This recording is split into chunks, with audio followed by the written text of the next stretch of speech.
મિત્રો, જરા વિચારો. એક રાત્રે જ્યારે વરસાદ એટલો જોરદાર પડી રહ્યો હતો કે જાણે આભ પણ પડી રહ્યું હતું. એક વહુ પોતાના જ સાસરિયાના ઉંબરે ઊભી હતી, ભીંજાયેલી, ધ્રુજતી, અને તેની સાસુએ તેને ધક્કો મારીને બહાર કાઢી મૂકી હતી.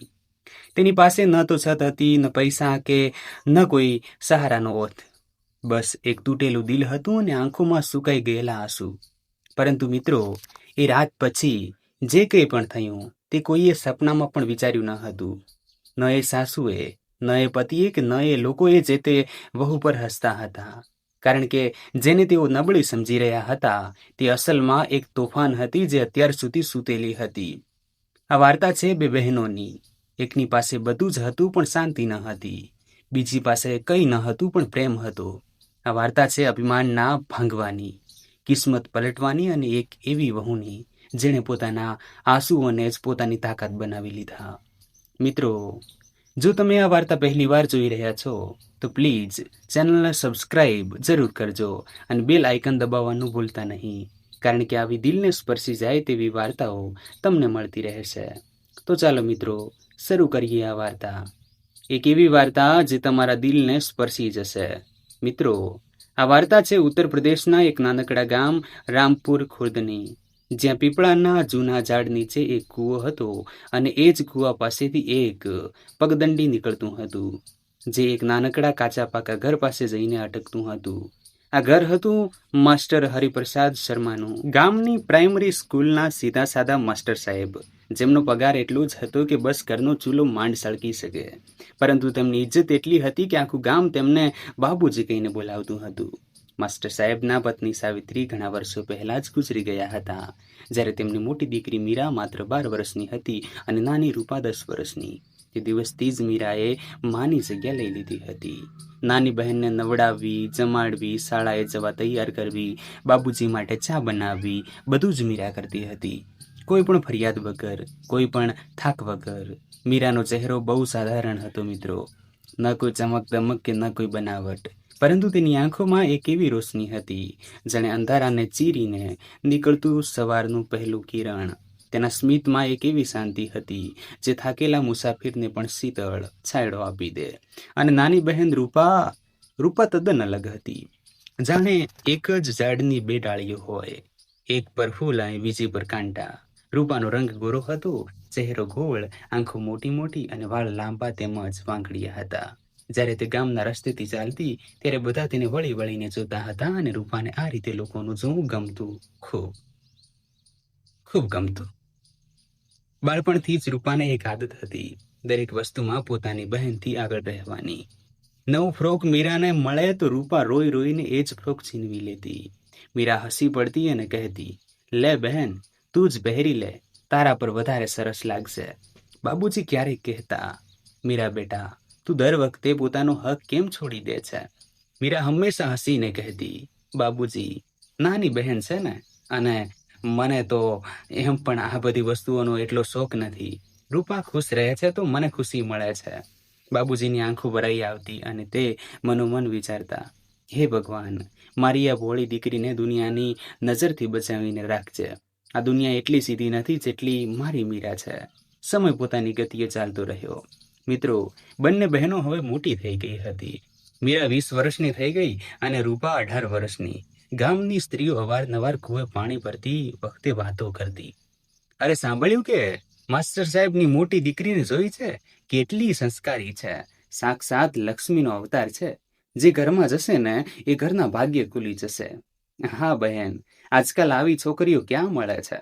સવારે 4 વાગે ઉઠીને ઘરનું બધું કામકાજ કરે છે, બાબુજીની સેવા કરે છે, નાની બહેનને સંભાળે છે અને તેનો અવાજ તો એવો છે જાણે કોયલ ટહુકી રહી હોય.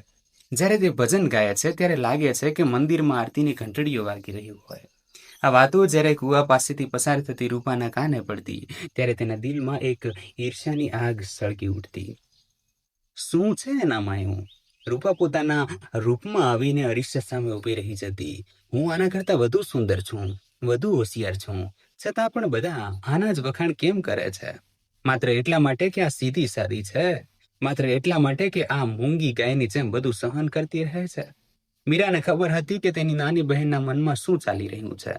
એક દિવસ તેણે રૂપાનો હાથ પકડીને કહ્યું, રૂપા, મારી વહાલી બહેન, તું મારા કરતાં વધુ સુંદર છે, વધુ હોશિયાર છે. લોકો જે પણ કહે તેનાથી શું ફેર પડે છે? અસલી સંબંધ તો આપણે બંને બહેનોનો છે. રૂપાએ ઝટકા સાથે પોતાનો હાથ છોડાવી લીધો. રહેવા દે દીદી, તારા આ નકલી પ્રેમના નાટક મારી સામે ના કર. મને બધી સમજ પડે છે. મીરાની આંખોમાં આ સાંભળીને આંસુ આવી ગયા, પણ તેણે રૂપાને કહીને કહ્યું, બસ ચૂપચાપ રસોડામાં જઈને ચૂલો સળગાવવા લાગી અને ચૂલાના ધુમાડામાં પોતાના આંસુ છુપાવી લીધા. મિત્રો, પછી એ દિવસ પણ આવ્યો જ્યારે બાબુજીએ બંને દીકરીઓને પોતાની પાસે બોલાવી. સાંજનો સમય હતો. આંગણામાં તુલસી ક્યારે દીવો સળગી રહ્યો હતો. બાબુજી પોતાની જૂની આરામ ખુરશી પર બેઠા હતા. તેમના ચહેરા પર એક અજીબ ગંભીરતા હતી. બેટા મીરા, રૂપા, અહીં આવો મારી પાસે. બંને બહેનો આવીને બાબુજીના પગ પાસે બેસી ગઈ. બાબુજીએ એક ઊંડો શ્વાસ લીધો, જાણે તેઓ જે કહેવાના હતા તે તેમના હૃદય પર ખૂબ ભારે હતું. દીકરીઓ, હવે તમે બંને મોટી થઈ ગઈ છો. તમારી માં જો જીવતી હોત તો કદાચ મારા કરતા પહેલા આ વાત કહેત, પણ હવે તમારા લગ્નનો સમય આવી ગયો છે. મીરાએ શરમથી માથું નમાવી લીધું. પણ રૂપાની આંખો ચમકી ઉઠી, જાણે કોઈ બાળક રમકડાનું નામ સાંભળીને ખુશ થઈ જાય. બાબુજી આગળ બોલ્યા, મારી ગજવું બહુ હળવું છે દીકરીઓ. હું તમને એ વૈભવ અને શાન શોકત નથી આપી શકતો જે બીજા પિતા પોતાની દીકરીઓને આપે છે, પણ હું એ વચન આપું છું કે હું તમને એવા ઘરમાં પરણાવીશ જ્યાં તમને ઇજ્જત મળે, પ્રેમ મળે, પછી ભલે એ ઘર મોટું હોય કે નાનું. મીરાએ ધીમેથી કહ્યું, બાબુજી, જીવો તમારો નિર્ણય એ જ મારો નિર્ણય છે. રૂપાએ તરત જ કહ્યું, બાબુજી, મારા માટે કોઈ સારો સંબંધ જોજો. મારે શહેરમાં જવું છે, એવા મોટા ઘરમાં જ્યાં નોકર ચાકર હોય અને ગાડી હોય. બાબુજીએ એક નજર રૂપા સામે જોયું. તેમની આંખોમાં એક દર્દ ઉભરી આવ્યું, પણ તેઓ કશું ભૂલ્યા નહીં. બસ એટલું જ બોલ્યા, સારું બેટા, જેવી તારી કિસ્મત. મિત્રો, થોડા અઠવાડિયા પછી મીરા માટે પહેલું માગું આવ્યું. ગામની નજીક જ આવેલા એક નાનકડા કસ્બા બકેવરમાંથી આ સંબંધ આવ્યો હતો. છોકરાનું નામ હતું અર્જુન. અર્જુનના પિતા પાસે એક નાનકડું ખેતર હતું અને અર્જુન પોતે એ ખેતરમાં કામ કરતો હતો. સાથે જ તે ગામના બાળકોને મફતમાં ભણાવતો હતો, કારણ કે તેના પિતા હંમેશા કહેતા, બેટા, જ્ઞાન વહેંચવાથી વધે છે, ઘટે નહીં. જ્યારે આ માગું માસ્ટર હરિપ્રસાદના ઘરે આવ્યું ત્યારે વચેટિયાએ કહ્યું, માસ્ટર સાહેબ, છોકરો દેખાવમાં સાધારણ છે, બહુ અમીર નથી, પણ તેનું દિલ એવું સોના જેવું છે ને કે આખું બકેવર તેના ઉદાહરણ આપે છે.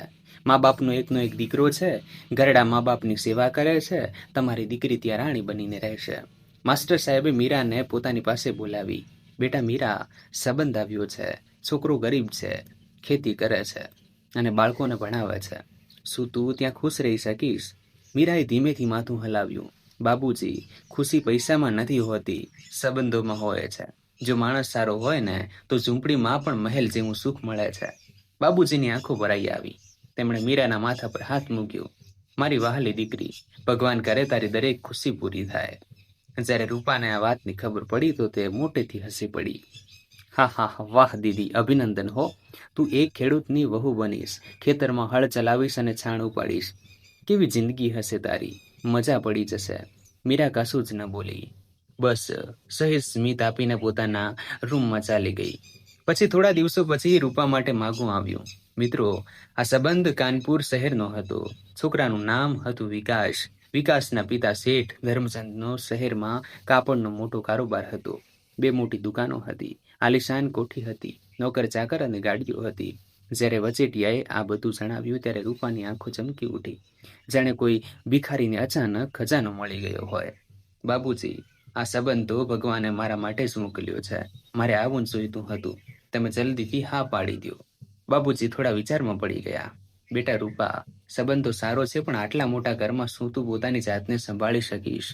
મોટા ઘરના નખરા પણ મોટા હોય છે. રૂપાએ મોં મચકોડીને કહ્યું, બાબુજી, તમે તો એવું બોલો છો જાણે હું કોઈ ગવાર હોઉં. હું બધું સારી રીતે સંભાળી લઈશ, તમે બસ હા પાડી દો. બાબુજીએ એક ઊંડો શ્વાસ લીધો અને હા પાડી દીધી. તે રાત્રે બાબુજી મોડે સુધી પોતાના રૂમમાં બેસીને રડતા રહ્યા. મીરા છાની માની તેમની પાસે ગઈ. બાબુજી, શું થયું? તમે કેમ રડી રહ્યા છો? બાબુજીએ મીરાને ગળે લગાવી દીધી. મીરા બેટા, મને રૂપાની ચિંતા થઈ રહી છે.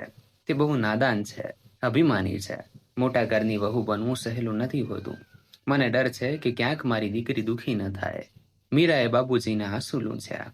બાબુજી, ચિંતા ન કરો. રૂપા હવે મોટી થઈ ગઈ છે, બધું સંભાળી લેશે.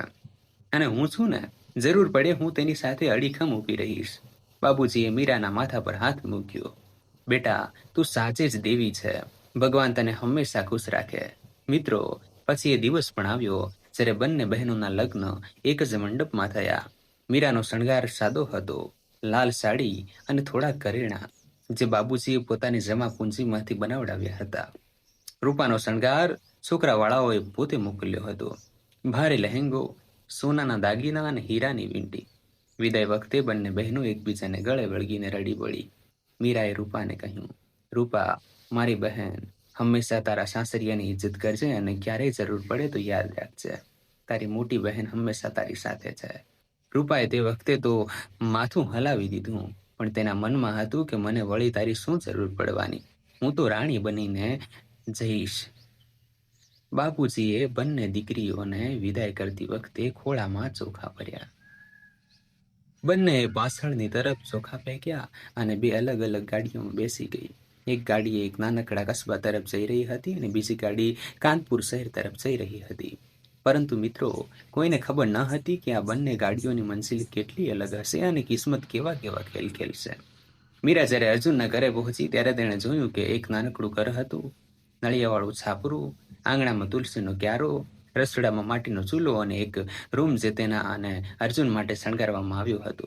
અર્જુનની માતા કૌશલ્યા દેવીએ મીરાનું સ્વાગત કર્યું અને આરતી ઉતારી. આવો બેટા, આ ઘરમાં તારું સ્વાગત છે. આજથી આ ઘર તારું છે. અર્જુનના પિતા રામ સ્વરૂપજીએ મીરાના માથા પર હાથ મૂક્યો. દીકરી, અમે ગરીબ છીએ, તને એ બધું નહીં આપી શકીએ જે કદાચ તારા સપનામાં હશે, પણ એક વાતનું વચન છે, આ ઘરમાં તારે ક્યારેય આંસુ નહીં વહાવવા પડે. અમે તને દીકરીની જેમ રાખીશું. મીરાની આંખોમાં આંસુ આવી ગયા. તેણે નમીને સાસુ સસરાના પગે લાગી. માજી, બાબુજી, આજથી તમે જ મારા માતા પિતા છો અને આ ઘરની એક એક ઈંટ સાથે મને પ્રેમ છે. રાત્રે જ્યારે અર્જુન રૂમમાં આવ્યો ત્યારે તેણે મીરાને ખૂબ જ શરમાતી અને સંકોચતી અનુભવી. અર્જુન પણ શરમાળ પ્રકૃતિનો હતો. તેણે ધીમેથી કહ્યું, મીરા, હું તને કંઈક કહેવા માંગુ છું. મીરાએ માથું ઊંચું કર્યું. જી, કહો. અર્જુને મીરાનો હાથ પોતાના હાથમાં લીધો. તેના હાથ ધ્રુજી રહ્યા હતા. મીરા, મારી પાસે તને આપવા માટે ન તો હીરા છે, ન મોતી, ન સોનાના દાગીના કે ન કોઈ મોટો બંગલો. મારી પાસે બસ આ બે હાથ છે જે દિવસ રાત મહેનત કરી શકે છે, અને એક દિલ છે જે આજથી માત્ર તમારા માટે ધબકશે. મીરાની આંખો ભરાઈ આવી. અર્જુને આગળ કહ્યું, હું વચન આપું છું મીરા, આ ઘરમાં તને ક્યારેય કોઈ કમી મહેસૂસ થવા નહીં દઉં. પૈસાની કમી હોઈ શકે છે, પણ પ્રેમની નહીં, ઇજ્જતની નહીં. જો મારી પાસે એક રોટલી હશે તો તેના બે ટુકડા કરીને અડધી તને આપીશ. મીરાએ અર્જુનના હાથને પોતાના કપાળે લગાવ્યું. અર્જુનજી, મને બસ આ જ પ્રેમની ભૂખ હતી. માતા તો બાળપણમાં જ ચાલી ગઈ હતી. બાબુજીએ બધું જ આપ્યું, પણ એક વાતની કમી હંમેશા રહી, કોઈના પોતાના જેવા પ્રેમની. આજે એ કમી પૂરી થઈ ગઈ. અર્જુને મીરાના કપાળ પર એક હળવું ચુંબન કર્યું. મીરા, આજથી તું મારી જિંદગી છે અને હું તારી. તે રાત્રે મિત્રો, એ નાનકડા ઓરડામાં જ્યાં ન તો એસી હતું, ન મોટો પલંગ કે ન મખમલની ચાદર, ત્યાં એક એવો પ્રેમ પાંગરી રહ્યો હતો જે કોઈ મહેલમાં પણ ન મળી શકે. મિત્રો, બીજી તરફ કાનપુર શહેરમાં જ્યારે રૂપાની ગાડી શેઠ ધર્મચંદની કોઠી પાસે આવીને ઊભી રહી ત્યારે રૂપાની આંખો ફાટી જ રહી ગઈ. સામે એક 3 માળની સફેદ કોઠી ઊભી હતી. મોટા મોટા લોખંડના ગેટ જેના પર સોનેરી કલર કરેલો હતો. ગેટની બંને બાજુ આરસ પહાણના 2 હાથી હતા, જાણે કોઈ રાજાના મહેલનો દરવાજો હોય. અંદર એક મોટો બંગલો હતો જે ગુલાબ, ચમેલી અને મોગરો ખીલેલા હતા, અને બગીચાની બરોબર વચ્ચે એક ફુવારો હતો જેમાંથી પાણી પરની તરફ ઉછળી રહ્યું હતું. રૂપાના દિલમાં એક તોફાન જેવું ઉઠ્યું. હે ભગવાન, આ તો કોઈ સપના જેવું છે. આ બધું હવે મારું છે, બધું જ મારું. ડ્રાઈવરે ગાડીનો દરવાજો ખોલ્યો. રૂપાએ પોતાનો ભારે લહેંગો સંભાળતા નીચે પગ મૂક્યો. સામે કોઠીના દરવાજા પર ઊભી હતી રૂપાની સાસુ કમલાદેવી. કમલાદેવીની ઉંમર 55 વર્ષની આસપાસ હતી. ઊંચું કદ, ચહેરા પર વ્હાઈટ પાવડરનું જાડું પડ, વાળમાં કાળી ડાઈ અને ગળામાં હીરાનો હાર, જાણે ચાલતી ફરતી તિજોરી. તેમની આંખોમાં એક અજીબ કઠોરતા હતી, જાણે તે દરેક વસ્તુને તોલી રહી હોય, માપવાનો પ્રયત્ન કરી રહી હોય. કમલાવતીની બાજુમાં ઊભી હતી વિકાસની નાની બહેન રિયા, 20 વર્ષની તીખા નયન નક્શવાળી છોકરી, જેના હોઠ પર હંમેશા એક કટાક્ષભર્યું સ્મિત રહેતું હતું. કમલાવતીએ રૂપાને ઉપરથી નીચે સુધી જોઈ, જાણે કોઈ વેપારી માલસામાન તોલી રહ્યો હોય. પછી એક કૃત્રિમ સ્મિત સાથે બોલી, આવી ગઈ વહુ, આવ, અંદર આવ. રૂપાએ નમીને પગે લાગવા ઈચ્છ્યું, પણ કમલાવતી 2 ડગલા પાછળ હટી ગઈ. રહેવા દે, અત્યારે તો તું થાકેલી હોઈશ, પહેલા અંદર આવ, તારી આરતી કરવાની છે. રૂપાને થોડું અજીબ લાગ્યું, પણ તેણે વિચાર્યું કે કદાચ મોટા ઘરોમાં આવું જ થતું હશે. મને શું ખબર. ઘરની અંદર આરતીની વિધિ થઈ, ચોખાનો કળશ ઢોળવામાં આવ્યો અને રૂપાને રૂમમાં લઈ જવામાં આવી. પરંતુ મિત્રો, જ્યારે રૂપાએ પોતાનો રૂમ જોયો, ત્યારે તે આશ્ચર્યચકિત થઈ ગઈ, કારણ કે તે રૂમ એકદમ સાધારણ હતો. જૂના જમાનાનો પલંગ, દિવાલ પર ઝાંખો કલર, એક નાનકડી કબાટ અને એક બારી. રૂપાના મનમાં સવાલ ઉઠ્યો, આટલી મોટી કોઠીમાં મારો રૂમ આટલો સાધારણ કેમ? જ્યારે હું નીચે આવી રહી હતી ત્યારે ઉપરના રૂમ જોયા હતા, તે તો કોઈ હોટલ જેવા હતા. પણ તેણે તે સમયે કશું ન કહ્યું અને ચૂપચાપ બેસી ગઈ. રાત્રે વિકાસ રૂમમાં આવ્યો. મિત્રો, વિકાસની ઉંમર 28 વર્ષની હતી. મધ્યમ કદ, ચહેરો સુંદર તો હતો, પણ તેની આંખોમાં એક અજીબ ઠંડક હતી, જાણે તેમાં કોઈ લાગણી જ ન હોય. જાણે એક એવી મૂર્તિ હોય જે શ્વાસ લેતી હોય પણ જેમાં ધબકારા ન હોય. વિકાસે રૂમમાં આવતાની સાથે જ પોતાનો કોટ ઉતારીને ખુરશી પર ફેંક્યો, બૂટ કાઢ્યા અને સીધો પલંગ પર સૂઈ ગયો. કશું જ કહ્યા વગર, રૂપા તરફ જોયા વગર પણ વિકાસ સૂઈ ગયો. રૂપા અરીસા સામે બેઠી હતી. સુહાગ રાતની રાત્રે તેણે વિચાર્યું હતું કે તેનો પતિ આવશે, તેનો ઘૂમટો ઉપાડશે, પ્રેમથી વાતો કરશે, જેમ ફિલ્મોમાં હોય છે. પરંતુ અહીં રૂપાએ સંકોચાઈને કહ્યું, જી તમે? વિકાસે આંખો બંધ રાખીને જવાબ આપ્યો, જો રૂપા, એક વાત સમજી લે, આ લગ્ન મેં મારી મરજીથી નથી કર્યા. માએ જબરદસ્તી કરી, કારણ કે તેમને લાગતું હતું કે મારી ઉંમર નીકળી રહી છે, એટલા માટે કોઈ ફાલતુ આશાઓ ન રાખતી. ન તો મારા તરફથી પ્રેમની આશા રાખતી કે ન રોમાન્સની.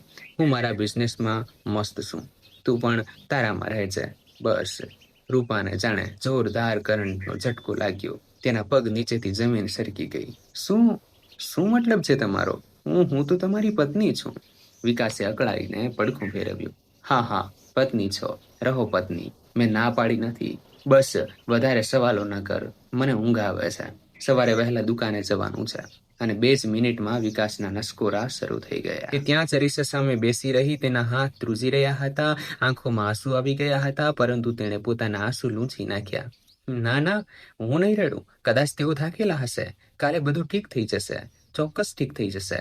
પરંતુ મિત્ર, રૂપાને ક્યાં ખબર હતી કે આ તો માત્ર શરૂઆત હતી. આગળની રાતો તો હજુ વધારે કંટાળાની હતી. બીજા દિવસે સવારે જ્યારે રૂપાની આંખ ખુલી ત્યારે વિકાસ જઈ ચૂક્યો હતો. રૂપાએ ઘડિયાળ જોઈ, 7 વાગી રહ્યા હતા. રૂપા ઉઠી, નાહી, એક સુંદર સાડી પહેરી, હલકો મેકઅપ કર્યો અને રૂમની બહાર નીકળી. નીચે ડાઇનિંગ ટેબલ પર કમલાવતી બેઠી હતી, ચા પી રહી હતી અને છાપું વાંચતી હતી. રૂપાએ જઈને તરત કહ્યું, ગુડ મોર્નિંગ મમ્મીજી. કમલાવતીએ છાપામાંથી નજર હટાવી, રૂપાને ઉપરથી નીચે સુધી જોઈ અને બોલી, વહુ, એક વાત કાન ખોલીને સાંભળી લે. આ ઘરમાં વહુનું કામ સવારે 5 વાગે ઉઠવાનું હોય છે, ન કે 7 વાગ્યા સુધી ઊંઘતા રહેવાનું. આ ઘરમાં મમ્મીજી નથી બોલવાનું, માજી કહેવાય છે. અને હા, આ જે સાડી પહેરી છે ને, એ વહુને શોભે તેવી નથી. વહુએ માથા પર પાલવ રાખવો જોઈએ, ઘૂમટો તાણવો જોઈએ. રૂપાનો ચહેરો ઉતરી ગયો. જી માજી, મને માફ કરી દો, હવેથી ધ્યાન રાખીશ. કમલાવતીએ તીખી નજરે જોયું. અને હા, તારો નાસ્તો રસોડામાં રાખ્યો છે, જઈને ખાઈ લે. આજથી રસોડાનું બધું કામ તારે જ જોવાનું છે. હું હવે ઘરડી થઈ ગઈ છું, થાકી જાઉં છું. રૂપા આશ્ચર્યચકિત થઈ ગઈ, પણ માજી, અહીં તો નોકરો છે ને, રસોઈવાળા છે ને? કમલાવતીએ છાપું ટેબલ પર પછાડ્યું. નોકરો રસોડામાં બીજું કામ કરશે, રસોઈ તો વહુ જ બનાવશે. એ આ ઘરનો નિયમ છે. અને હા, આજે સાંજે મારી કેટલીક સહેલીઓ આવી રહી છે, 10 લોકો છે. તેમના માટે બધું તારે જ બનાવવાનું છે. સમોસા, કચોરી, પનીરનું શાક, ખીર, ગુલાબજાંબુ, બધું જ તારા પોતાના હાથે, સમજી? રૂપાના પગ ધ્રુજી ગયા. તેણે પોતાની જિંદગીમાં ક્યારેય પનીરનું શાક અને ખીર તો બનાવ્યા હતા, પણ આટલી મોટી માત્રામાં 10 લોકો માટે, અને તે પણ એકલીએ. છતાં રૂપાએ હિંમત કરીને કહ્યું, જી માજી, હું કોશિશ કરીશ. આખો દિવસ રૂપા રસોડામાં વળગેલી રહી. મિત્રો, તેના હાથ દાઝી ગયા. લોટમાં તેલ ઓછું પડ્યું તો કચોરીઓ ફૂલી નહીં. પનીર તળતી વખતે તેલના છાંટા ઊંડ્યા અને રૂપાના કાંડા પર દચાડિયાનો ડાઘ પડી ગયો. ખીરમાં ખાંડ વધારે પડી ગઈ. સાંજે જ્યારે કમલાવતીની સહેલીઓ આવી ત્યારે રૂપાએ બધી રસોઈ ટેબલ પર ગોઠવી. ઘૂમટો તાણીને હાથ જોડીને તે ઊભી રહી. કમલાવતીએ કચોરી લીધી, એક ટુકડો મોંમાં મૂક્યો અને મોં બગાડ્યું. છી, આ કચોરી છે કે રબર? રૂપાના દિલ પર જાણે હથરોડો પડ્યો. એક સહેલીએ ખીર ચાખી. અરે કમલા, આ ખીર તો ગળ્યું ઝેર લાગે છે. આટલી બધી ખાંડ કોણ નાખે ખીરમાં? બીજી સહેલીએ પનીર કાઢું. અને આ પનીર? આ તો બાફેલું હોય એવું લાગે છે. મસાલો જ નથી આમાં. કમલાવતીએ કટાક્ષભર્યું હાસ્ય કર્યું. શું કરું બહેનો, ગામડાની છોકરી લાવી છું ને, એને શું ખબર શહેરની રીતભાતની. શાક બનાવતા એ સરખું નથી આવડતું. મેં તો કેટલી વાર સમજાવી, પણ આ તો કશું શીખવા તૈયાર જ નથી. રૂપા ત્યાં જ માથું ઝુકાવીને ઊભી રહી. આંખોમાં આંસુ હતા પણ તે રડી નહીં, કારણ કે જો તે રડત તો તેને હજુ વધારે સાંભળવું પડત. જ્યારે બધા જતા રહે ત્યારે કમલાવતીએ રૂપાને બોલાવી. વહુ, આજે તે મારી કેટલી બદનામી કરાવી. તને ખબર છે, મારી બધી સહેલીઓની સામે મારું માથું ઝુકાવી દીધું. અરે, તારા મા બાપે તને કશું શીખવ્યું ન હતું કે બસ એટલા માટે જ મારા દીકરાના ગળે વળગાડી દીધી કે હવે એની કિસ્મત અહીં ખુલશે? રૂપાએ ધીમેથી કહ્યું, માજી, મને માફ કરી દો, આગળથી ધ્યાન રાખીશ. કમલાવતીએ રૂપાનો હાથ ઝટક્યો. રહેવા દે, હવે આ બધી ફાલતુ વાતો ન કર. જા, મોં ધોઈને સૂઈ જા. કાલે ફરી બહુ કામ છે. રૂપા પોતાના રૂમમાં આવી, દરવાજો બંધ કર્યો અને પલંગ પર મોં છુપાવીને રડવા લાગી. આ શું થઈ ગયું મારી સાથે? તે ડસકા ભરી રહી હતી. હું તો રાણી બનીને આવી હતી. મને લાગ્યું હતું કે અહીં નોકર ચાકર હશે, હું આરામથી રહીશ. પણ આ શું? આ લોકો તો મારી પાસે નોકરાણી કરતાંય વધારે કામ કરાવી રહ્યા છે. અને મારો પતિ, એ તો મારી સાથે વાત પણ નથી કરતો. રાતના 10 વાગ્યા, 11 વાગ્યા, વિકાસનો કોઈ પતો ન હતો. રૂપા જમી પણ શકી નહીં. ભૂખ તો હતી પણ ગળું ભરાઈ આવ્યું હતું. રાત્રે 12 વાગ્યે વિકાસ આવ્યો. તેના મોંમાંથી દારૂની દુર્ગંધ આવી રહી હતી. રૂપાએ ડરતા પૂછ્યું, જી, તમે આટલા મોડા કેમ આવ્યા? વિકાસે રૂપા સામે ઘૂર્યું. તારે શું મતલબ? હું ગમે તે કરું, તું પૂછવા વાળી કોણ? ચૂપચાપ સૂઈ જા. અને હા, બીજી વાર મારી રાહ ન જોતી. મને આ નાટક પસંદ નથી. રૂપાએ ફરી એકવાર પોતાના આંસુ પી લીધા. મિત્રો, બીજી તરફ મીરાના ઘરે શું થઈ રહ્યું હતું જરા એ પણ જોઈ લો. મીરા સવારે 4 વાગે ઉઠતી, ચૂલો સળગાવતી, ચા બનાવતી. સૌથી પહેલા અર્જુન માટે ચા, પછી સાસુ સસરા માટે ચા, ઘરના કચરા પોતા, લોટ બાંધવો, રોટલી બનાવવી. પરંતુ આ બધું કામ મીરા માટે કોઈ બોજ ન હતું મિત્રો, કારણ કે કૌશલ્યા દેવી એટલે કે મીરાની સાસુ દરેક સમયે મીરાની સાથે ઊભી રહેતી હતી. બેટા મીરા, રહેવા દે, હું કરી લઈશ, તું થાકી જઈશ. મીરા હસી પડતી. માજી, હું તો તમારી દીકરી છું. દીકરી કામ નહીં કરે તો કોણ કરશે? કૌશલ્યા દેવીની આંખોમાં આંસુ આવી જતા. તે મીરાને ગળે લગાવી લીધી. બેટા, ભગવાન કરે તું હંમેશા હસતી રહે. તારા આવવાથી આ ઘર ચમકી ઉઠ્યું છે. રામ સ્વરૂપજી પણ મીરાને ખૂબ પ્રેમ કરતા હતા. જ્યારે પણ તેઓ શહેરે જતા, મીરા માટે કંઈક ને કંઈક જરૂર લાવતા. ક્યારેક નવી બંગડીઓ, ક્યારેક કોઈક ફળ તો ક્યારેક કોઈક પુસ્તક. મીરા કહેતી, બાબુજી, મારા માટે આટલો ખર્ચ કેમ કરો છો? રામ સ્વરૂપજી કહેતા, અરે દીકરી, દીકરીઓ તો આપણી જ હોય ને. તું પણ હવે અમારી દીકરી થઈ ગઈ છે. દીકરીઓ પર ખર્ચ કરવો ગમે. મીરા મન જ મનમાં ખૂબ ખુશ હતી. જીગરમાં તે રાણીની જેમ ઉછરી હતી. પોતાના પિયરમાં ત્યાં પણ આટલો પ્રેમ ન હતો જેટલો અહીં હતો. એક દિવસ સાંજે અર્જુન ખેતરેથી પાછો ફર્યો. બહુ થાકેલો હતો અને પરસેવાથી રેબઝેબ હતો. મીરા તરત જ તેના માટે પાણી લાવી. લો, પહેલા પાણી પી લો. અર્જુને પાણી પીધું. પછી મીરાનો હાથ પકડીને પોતાની પાસે બેસાડી દીધી. મીરા, એક વાત કહું? જી કહો. અર્જુનની આંખોમાં એક ચમક હતી. મીરા, મારી એક નાનકડી ઈચ્છા છે.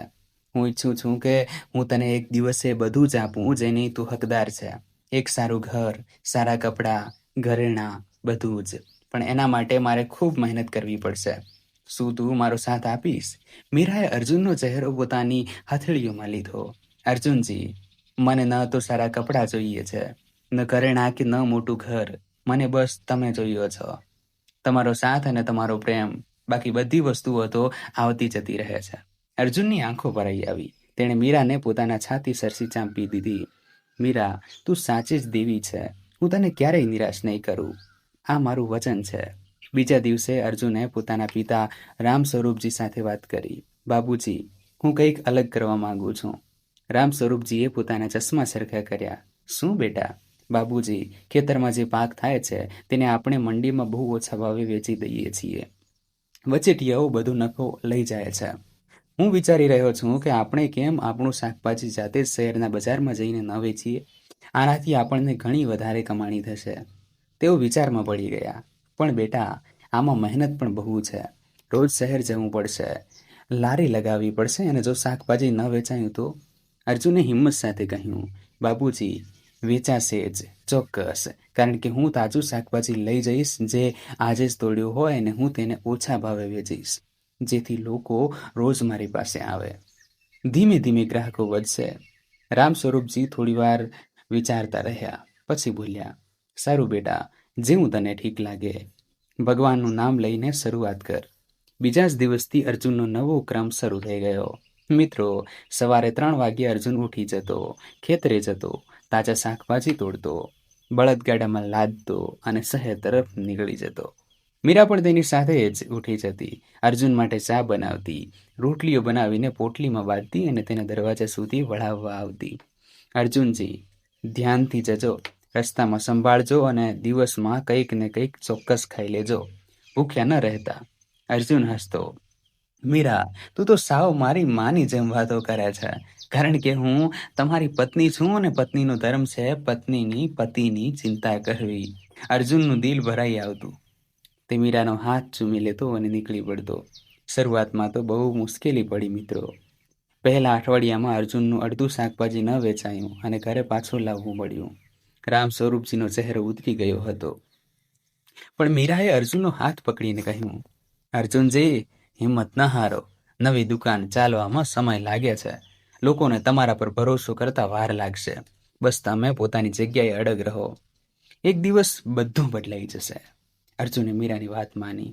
તે રોજ જતો, એ જ જગ્યા, એ જ સમય. ધીમે ધીમે થોડા ગ્રાહકો બન્યા. પછી ગ્રાહકો વધવા લાગ્યા. કારણ કે અર્જુનનું શાકભાજી તાજું હતું અને ભાવ પણ ઓછા હતા. 1 મહિનામાં અર્જુનની આવક એટલી થઈ ગઈ કે ઘરનો ખર્ચ આરામથી નીકળવા લાગ્યો અને થોડી બચત પણ થવા લાગી. બીજી તરફ રૂપાની હાલત બદથી બદતર થતી જતી હતી. મિત્રો, એક દિવસ રૂપાના પગમાં મચકોડ આવી ગઈ. તેને ચાલવામાં બહુ દુખાવો થતો હતો. તેણે કમલાવતીને કહ્યું, માજી, આજે મારાથી કામ નહીં થઈ શકે. પગમાં બહુ દુખાવો છે. નોકર પાસે કરાવી લો ને. કમલાવતીએ રૂપા સામે ઘૂર્યું. નોકર પાસે? અરે વહુ, આ બહાના મારી સામે ના ઘાટ. જ્યારે હું પરણીને આવી હતી ને, ત્યારે ભારે પેટ, ગર્ભાવસ્થા સાથે પણ કામ કરતી હતી, અને તું એક નાની સરખી મસગોડ પર બહાનું બનાવે છે. ચાલ, ઊભી થા, રસોડામાં જા. રસોઈ બનાવવાનો સમય થઈ ગયો છે. રૂપાને મજબૂરીમાં રસોડામાં જવું પડ્યું. દર્દથી કણસતા કણસતા તેનું એક એક ડગલું ભારે પડી રહ્યું હતું. પણ કમલાવતીની નજર તેના પર જ હતી. એ જ સાંજે જ્યારે વિકાસ આવ્યો તો રૂપાએ તેને ફરિયાદ કરી, વિકાસજી, આજે મારા પગમાં બહુ દુખાવો હતો, છતાં માજીએ મારી પાસે બધું કામ કરાવ્યું. એકવાર તમે તેમની સાથે વાત તો કરો. વિકાસે રૂપા સામે ડોળા કાઢ્યા. જો રૂપા, એકવાર કાન ખોલીને સાંભળી લે. મારી માની સામે તું ક્યારે કંઈ નહીં બોલે અને મારી પાસે માના ખિલાફ ફરિયાદ ના કરતી. માએ તને અહીં વહુ બનાવીને રાખી છે. તારું મોં બંધ રાખ અને તારું કામ કર. રૂપા આશ્ચર્યચકિત થઈ ગઈ. પણ વિકાસજી, તમે તો મારા પતિ છો. જો તમે જ મારી વાત નહીં સાંભળો તો હું કોની પાસે જાઉં? વિકાસે અકળાઈને કહ્યું, તું તારા પિયર ચાલી જા. જ્યારે તારા મા બાપે તને પરણાવી હતી ત્યારે તેમને ખબર હતી ને કે તું વહુ બનીને જઈ રહી છે. હવે ત્યાં જઈને રોજે અહીં મારું મગજ ના ખા. વિકાસ ઉઠીને બહાર ચાલ્યો ગયો. રૂપા ત્યાં જમીન પર બેસી ગઈ અને ઘૂંટણમાં માથું છુપાવીને ડસકા ભરવા લાગી. મારી કિસ્મતમાં શું લખ્યું હતું ભગવાન? તે ધીમેથી બબડી. મેં તો બસ સુખ અને આરામ જ ઈચ્છ્યા હતા. શું એ પણ મારી ભૂલ હતી? મિત્રો, જિંદગીએ રૂપાને એક બહુ મોટો પાઠ ભણાવવાનું શરૂ કરી દીધું હતું. જે વસ્તુઓ તેણે બહારથી જોઈને અપનાવી હતી તે અંદરથી ઝેર સાબિત થઈ રહી હતી. અને મીરા, મીરાના જીવનમાં વસંત ખીલવા લાગી હતી.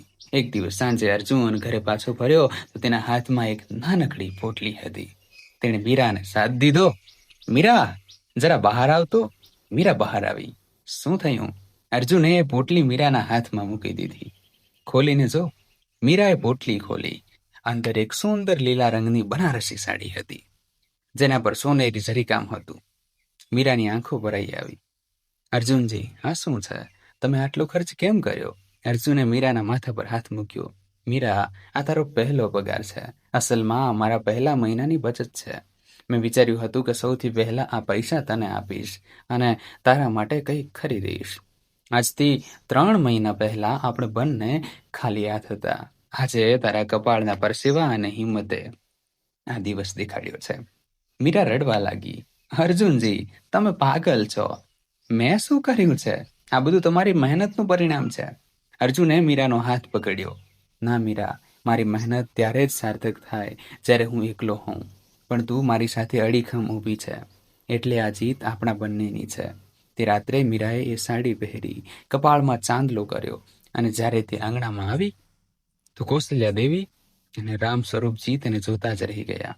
બેટા, આજે તો તું બિલકુલ લક્ષ્મી જેવી લાગે છે. આ ઘરની લક્ષ્મી, જેના આવવાથી આ ઘર ધન ધાન્યથી ભરાઈ ગયું છે. મીરાએ નમીને સાસુ સસરાના પગે લાગી. માજી, બાબુજી, આ બધું તમારી અને ભગવાનની કૃપા છે. મિત્રો, સમય પોતાની ગતિએ દોડતો રહ્યો. જોત જોતામાં 6 મહિના વીતી ગયા. મીરાના ઘરમાં હવે નાની નાની ખુશીઓ દસ્તક દેવા લાગી હતી. અર્જુનનો બિઝનેસ સરસ ચાલવા લાગ્યો હતો. હવે તેણે શહેરના બજારમાં પોતાની એક નાનકડી પાકી દુકાન ખોલી લીધી હતી. મીરા પણ ક્યારેક ક્યારેક દુકાને જતી, ગ્રાહકો સાથે વાત કરતી અને હિસાબ કિતાબ રાખતી. લોકો દુકાન પર ખાસ રોકાતા, માત્ર મીરા સાથે વાત કરવા માટે, કારણ કે તેની મીઠી વાણી અને તેનું સ્મિત ગ્રાહકોને મોહી લેતા હતા. અર્જુન કહેતો, મીરા, તું મારી દુકાનની કિસ્મત બની ગઈ છે. જે દિવસે તું દુકાને આવે છે ને, તે દિવસે બમણું વેચાણ થાય છે. મીરા હસી પડતી. અરે, આ કિસ્મત નથી, તમારી મહેનત છે. બીજી તરફ રૂપાના ઘરમાં મિત્રો એક નવું તોફાન આવવાનું હતું. એક દિવસ રૂપા રસોડામાં કામ કરી રહી હતી. ત્યાં જ તેણે સાંભળ્યું કે બહારના રૂમમાં શેઠ ધર્મચંદ અને કમલાવતી વચ્ચે જોરદાર દલીલબાજી થઈ રહી હતી. રૂપા અટકી ગઈ અને સાની માની દરવાજા પાછળ જઈને સાંભળવા લાગી. શેઠ ધર્મચંદ કહી રહ્યા હતા, કમલા, હું તને કેટલી વાર કહું કે વિકાસ બગડી રહ્યો છે. દુકાનમાં કોઈ ધ્યાન નથી આપતો. આખો દિવસ પોતાના આવારા દોસ્તો સાથે રખડતો રહે છે. મેં તેને જણાવ્યું પણ છે કે હવે આપણા પર બહુ મોટું દેવું થઈ ગયું છે, પણ તેને સાંભળ્યું જ નહીં. કમલાવતી બોલી, તમે ચિંતા ન કરો, હું તેને સંભાળી લઈશ. શેઠજીએ એક ઊંડો નિસાસો નાખ્યો. ના કમલા, હવે વાત બહુ આગળ નીકળી ગઈ છે. બેંકનું દેવું એટલું વધી ગયું છે કે આપણે ઈચ્છીએ તો પણ ઉતારી શકીએ તેમ નથી. જો આગામી 6 મહિનામાં પૈસા પાછા નહીં ચૂકવાય તો આ કોઠી, આ કારોબાર બધું જ બેંક જપ્ત કરી લેશે. રૂપાને જાણે જોરદાર આંચકો લાગ્યો. તેના શ્વાસ ઝડપી થઈ ગયા. કમલાવતી બોલી, ના, એવું ન થઈ શકે. કોઈક રસ્તો તો હશે જ ને. શેઠજી બોલ્યા, રસ્તો છે, એક જ રસ્તો છે. જો આપણે કોઠીનો થોડો હિસ્સો વેચી દઈએ અને કેટલાક દાગીના પણ, તો કદાચ બચી જવાય. કમલાવતી ચીસ પાડી ઉઠી, ના, મારા દાગીના નહીં. મારા દાગીના મારો જીવ છે. એના બદલે વહુના દાગીના લઈ લો. જે આપણે તેને લગ્નમાં આપ્યા હતા તે પાછા લઈ લો. વહુને વળી દાગીના નહીં, શું જરૂર? તે તો રસોડામાં કામ કરે છે. રૂપાનું દિલ બેસી ગયું. તેના પોતાના દાગીના જે તેને લગ્નમાં મળ્યા હતા તે પણ છીનવાઈ જશે. શેઠજીએ કહ્યું, કમલા, આ ખોટું કહેવાય. વહુના દાગીના તેના પોતાના છે. આપણે તેને હાથ ન લગાવવો જોઈએ. કમલાવતી બોલી, તમે ચૂપ રહો. મને ખબર છે શું ખોટું છે અને શું સાચું. વહુએ આ ઘરમાં આવીને શું કાઢી લીધું છે? કઈ નહીં. ન પિયરમાંથી કરિયાવર લાવી કે ન કોઈ શુભ પગલાં લાવ્યા. આ કુળ લક્ષણી જ તો આપણી બરબાદીનું કારણ છે. રૂપા ત્યાં જ દરવાજા પાછળ જમીન પર બેસી ગઈ. તેની આંખોમાંથી આંસુ વહેવા લાગ્યા. મારી વહેસણીથી મારા કારણે બરબાદી? પરંતુ મેં તો કંઈ નથી કર્યું. હું તો દરરોજ દરેક પળે આ ઘર માટે મહેનત કરું છું. તે જ રાત્રે કમલાવતી રૂપાના રૂમમાં આવી. વહુ, તારા બધા ઘરેણા કાઢી નાખ, અત્યારે ને અત્યારે જ. રૂપા આશ્ચર્યચકિત થઈ ગઈ. કેમ માજી? જુબાની ન લડાવ. હું જે કહું છું તે કર. રૂપાએ ધીમેથી કહ્યું, પરંતુ આ ઘરેણાં તો મારા છે. મારા બાપુજીએ પોતાની જમા પૂંજીમાંથી મને આપ્યા હતા. આમાં મારી માના ઘરેણાં પણ છે, જે માના ગયા પછી બાપુજીએ મારા માટે સાચવીને રાખ્યા હતા. કમલાવતી તો જાણે ગુસ્સાથી લાલચોળ થઈ ગઈ. તેણે રૂપાનો હાથ પકડીને ઝટક્યો. તારી આટલી બધી હિંમત કે તું મારી સામે બોલે છે? અરે, આ ઘરેણાં આ જ ઘરે તારા બાપ પાસે કરાવ્યા છે. અમે જ આ ઘરેણાં કરાવી આપ્યા છે. હવે જો જરૂર છે તો અમે પાછા લઈ રહ્યા છીએ. તું કોણ છે રોકવા વાળી? એટલામાં વિકાસ પણ રૂમમાં આવી ગયો. રૂપાએ રડતા રડતા કહ્યું, વિકાસજી, તમે તો કંઈક કહો. વિકાસે રૂપા સામે ડોળા કાઢ્યા. માએ જે કહ્યું છે તે કર રૂપા, વધારે નાટક ના કર. આ ઘરે તને અહીં રાખી છે, ખવડાવ્યું પીવડાવ્યું છે. હવે જો ઘર પર મુસીબત આવી છે તો તારી ફરજ બને છે કે તું ઘરનો સાથ આપે. રૂપા બધું સમજી ગઈ. આજે જે ઘરમાં તે પરણીને આવી હતી એ જ ઘર આજે તેના પોતાના જ દાગીના તેની પાસેથી જબરદસ્તીથી છીનવી રહ્યું હતું. રૂપા ચૂપચાપ ઊભી થઈ કબાટ ખોલ્યો, પોતાના બધા ઘરેણાં એક ડબ્બામાં કાઢ્યા અને કમલાવતીના હાથમાં મૂકી દીધા. કમલાવતીએ ડબ્બો આંચકી લીધો અને ઝડપથી બહાર ચાલી ગઈ. વિકાસ પણ કશું જ કહ્યા વગર ચાલ્યો ગયો. રૂપા પોતાના પલંગ પર ઢળી પડી અને કલાકો સુધી રડતી રહી. મિત્રો, જોત જોતામાં શ્રાવણ મહિનો આવી ગયો. આકાશમાં કાળા ડિબાંગ વાદળો છવાયેલા હતા. ઠંડો પવન વાઈ રહ્યો હતો અને ગામની સ્ત્રીઓ પીપળા અને લીમડાના ઝાડ પર હિંચકા બાંધી રહી હતી. તીજનો તહેવાર, દીકરીઓનો તહેવાર, પિયર પાછા ફરવાનો તહેવાર. માસ્ટર હરિપ્રસાદજીએ વિચાર્યું કે આ વખતે બંને દીકરીઓને પિયર બોલાવીશું. ઘણા દિવસો થઈ ગયા હતા બંનેને જોયાને. દિલ બેચેન હતું. તેમણે એક પત્ર અર્જુનના ઘરે મોકલ્યો અને એક કાનપુર વિકાસના ઘરે મોકલ્યો. જ્યારે પત્ર મીરાના હાથમાં પહોંચ્યો તો તેની આંખો ભરાઈ આવી. આટલા મહિનાઓ પછી તે બાબુજીને મળશે, પોતાના એ ઘરને જોશે જ્યાં તેનું બાળપણ વીત્યું હતું. અર્જુને મીરાને કહ્યું, મીરા, ચાલ, હું પોતે જ તને તારા પિયર મૂકી આવીશ. સસરાજીને મળી પણ લઈશ. મીરા ખૂબ ખુશ થઈ. તેણે ઝટપટ પોતાનો સામાન બાંધ્યો અને 2 દિવસ પછી તે અર્જુનની સાથે પિયર પહોંચી ગઈ. માસ્ટરજીએ મીરાને જોઈ તો તેમની આંખોમાં આંસુ આવી ગયા. બેટા મીરા, આવ મારી દીકરી, તું કેટલી દુબળી થઈ ગઈ છે. મીરા હસી પડી. બાબુજી, એવું કંઈ નથી, બસ તમે મને મહિનાઓ પછી જોઈ રહ્યા છો એટલે એવું લાગતું હશે. હું તો બહુ ખુશ છું. અર્જુને માસ્ટરજીના ચરણ સ્પર્શ કર્યા. બાબુજી, તમારી દીકરી અમારા ઘરની લક્ષ્મી છે. હું વચન આપું છું કે હું તેને ક્યારેય કોઈ કમી મહેસૂસ થવા નહીં દઉં. માસ્ટરજીની આંખો ભરાઈ આવી. તેમણે અર્જુનને ગળે લગાવી લીધો. બેટા, તું સાચે જ દેવ માણસ છે. મારી મીરા ભાગ્યશાળી છે કે તેને તારા જેવો પતિ મળ્યો. અર્જુનને બીજા દિવસે પાછા ફરવાનું હતું કારણ કે દુકાન બંધ રાખી શકાય તેમ ન હતી. જતી વખતે તેણે મીરાને કહ્યું, મીરા, બાબુજી પાસે થોડા દિવસ રહે, ખૂબ આરામ કર. હું 1 અઠવાડિયા પછી આવીને તને લઈ જઈશ. અને હા, તારી નાની બહેનને પ્રેમથી મળજે. તે ગમે તે કહે, તું તો તેને ઓળખે છે ને? મીરાએ માથું હલાવ્યું. બીજી તરફ કાનપુરમાં પત્ર વાંચીને રૂપા ખૂબ ખુશ થઈ ગઈ. મહિનાઓથી તે આ ઘરની 4 દિવાલોમાં કેદ હતી. હવે થોડી રાહત મળવાની હતી. પરંતુ કમલાવતીએ પહેલા તો તેને જવા જ ન દીધી. પિયર જઈશ? અરે, અહીં આટલા બધા કામ પડ્યા છે, કોણ કરશે આ બધું? રૂપાએ હિંમત કરીને કહ્યું, માજી, બસ 1 અઠવાડિયા માટે. બાબુજી આટલા પ્રેમથી બોલાવી છે અને મારી બહેન પણ આવી રહી છે. મહિનાઓ થઈ ગયા મળ્યાને. કમલાવતીએ તીખી નજરે જોયું. અચ્છા, સારું, જા, પણ એક વાત યાદ રાખજે. જ્યારે તું પિયર જાય ત્યારે ખાલી હાથે પાછી ના આવતી. તારા બાપને કહેજે કે પોતાના જમાઈ માટે કંઈક ને કંઈક ચોક્કસ મોકલે. આખરે તું અમારી વહુ છે, આ ઘરની ઇજ્જત છે. રૂપાએ ધીમેથી માથું હલાવી દીધું, પરંતુ અંદરથી તેનું દિલ કચવાઈ ગયું. બાબુજી ક્યાંથી લાવીને આપશે? તેઓ પોતે આટલા સીધા માણસ છે. આ ઉંમરે તેમના પર હજુ કેટલું દબાણ કરું? પરંતુ તે સમયે દલીલબાજી કરવાનું મન ન હતું. રૂપાએ પોતાનો સામાન બાંધ્યો. વિકાસ તેને મૂકવા પોતે ન આવ્યો. તેણે પોતાના ડ્રાઈવરને કહ્યું, જા, આને ગામડે મૂકી આવ અને હા, ત્યાં રોકાતો નહીં, તરત જ પાછો આવી જજે. રૂપાને વિકાસ પાસેથી આવી આશા ન હતી, પણ તે ચૂપચાપ ગાડીમાં બેસી ગઈ. બંને બહેનો હવે પિયર પહોંચી ગઈ હતી. મિત્રો, જ્યારે રૂપા ગાડીમાંથી નીચે ઉતરી ત્યારે તેના ચહેરા પર એ જ જૂનો ભપકો અને ચમક હતા. તેણે પિયરમાં પગ મૂકતાની સાથે જ પોતાની અદાઓ બતાવવાનું શરૂ કરી દીધું. ભારે લહેંગો, હીરાની મોટી મોટી બુટ્ટીઓ, જે તેણે પોતાની સાસુથી છુપાવીને રાખી હતી. બંગડીઓ અને મોઘું પરફ્યુમ. ગામની સ્ત્રીઓ તેને જોઈને આશ્ચર્યચકિત થઈ ગઈ. ઓહો રૂપા દીકરી, શું કહું, આ તો પૂરેપૂરી શહેરની વહુ લાગે છે. જુઓ તો ખરી કેવી સજી ધજીને આવી છે. રૂપા મનમાં ને મનમાં હસી રહી હતી. હા, દુનિયા તો બસ દેખાડાની જ ભૂખી છે. અસલી વાર્તા તો કોઈ નથી જાણતું. મીરા પણ આવી ગઈ હતી.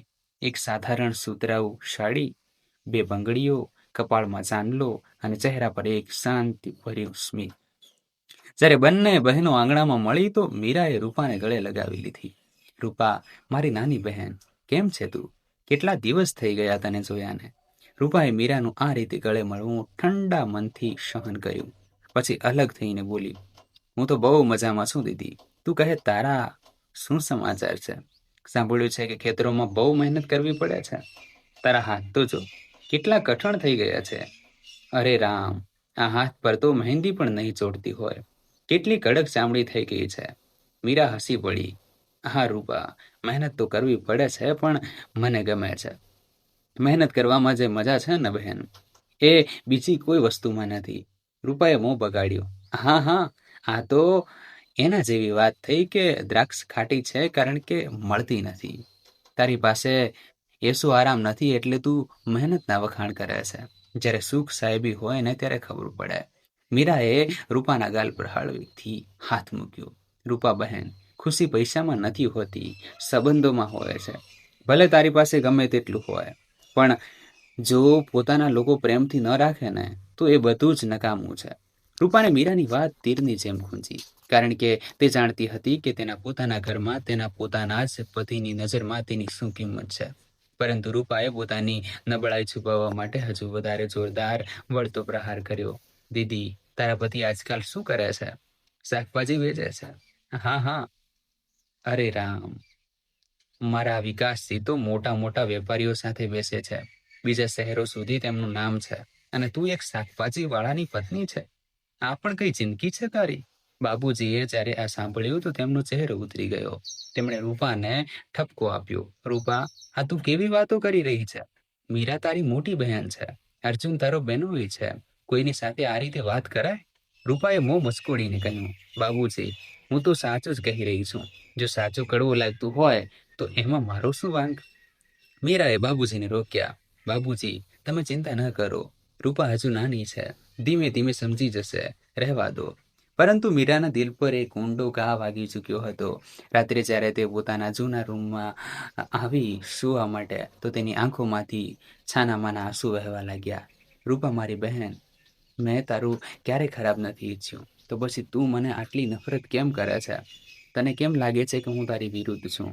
બહાર વરસાદ શરૂ થઈ ગયો હતો અને મીરાની અંદર પણ આંસુઓનો એક વરસાદ વરસી રહ્યો હતો. બીજા દિવસે તીજનો વ્રતનો ઉપવાસ હતો. મિત્રો, બંને બહેનોએ વ્રત રાખ્યું, 16 શૃંગાર કર્યા, કપાળમાં સિંદૂર લગાવ્યું, હાથોમાં મહેંદી મૂકી. રૂપા વારંવાર અરીસા સામે જઈને પોતાની જાતને જોતી હતી. હું કેટલી સુંદર લાગી રહી છું. વિકાસજીએ જો આજે મને જોઈ લીધી હોત તો. પણ ક્યાં, તેમને તો મારી કોઈ પરવા જ નથી. આ વિચારીને રૂપાની આંખો ભરાઈ આવી, પણ તેણે તરત જ આંસુ લૂંછી નાખ્યા. મીરાએ પોતાની એ જ લીલા રંગની સાડી પહેરી હતી, જે અર્જુને તેને પહેલા મહિનાની બચતમાંથી અપાવી હતી. તે સાદગીથી સજી હતી. બહુ વધારે ઘરેણાં ન હતા. બસ 2 બંગડીઓ, એક મંગળસૂત્ર અને કપાળમાં લાલ ચાંદલો. પરંતુ તેના ચહેરા પર એક એવો નૂર હતો, એક એવી રોશની હતી જે કોઈ પણ શૃંગાર કરતાં ક્યાંય મોટી હતી. ગામની સ્ત્રીઓ ભેગી થઈ અને તીજના ગીતો ગાવા લાગી. હિંચકા નખાયા. એક ઘરડા દાદી, ગોમતી દાદી, જે બાબુજીના બહેન થતા હતા અને બહુ દૂરથી આવ્યા હતા, તેમણે મીરાને જોઈ તો તેમના મોંમાંથી અનાયાસે જ નીકળી ગયું, અરે મારી દીકરી, શું કહું, આજે તો એવું લાગે છે કે સાક્ષાત લક્ષ્મીજી આ આંગણામાં ઉતરી આવ્યા છે. અરે રૂપા, જો તો ખરી તારી બહેનને, કેટલી સુંદર લાગી રહી છે. ચહેરા પર કેવો તેજ છે, જાણે કોઈ દીવાની જોત હોય. રૂપાનો ચહેરો ઉતરી ગયો. ગોમતી દાદીએ રૂપાને પણ પ્રેમથી જોયો. અને તું પણ સુંદર લાગી રહી છે મારી દીકરી, પણ રૂપા, તારા ચહેરા પર ખુશી નથી દેખાતી.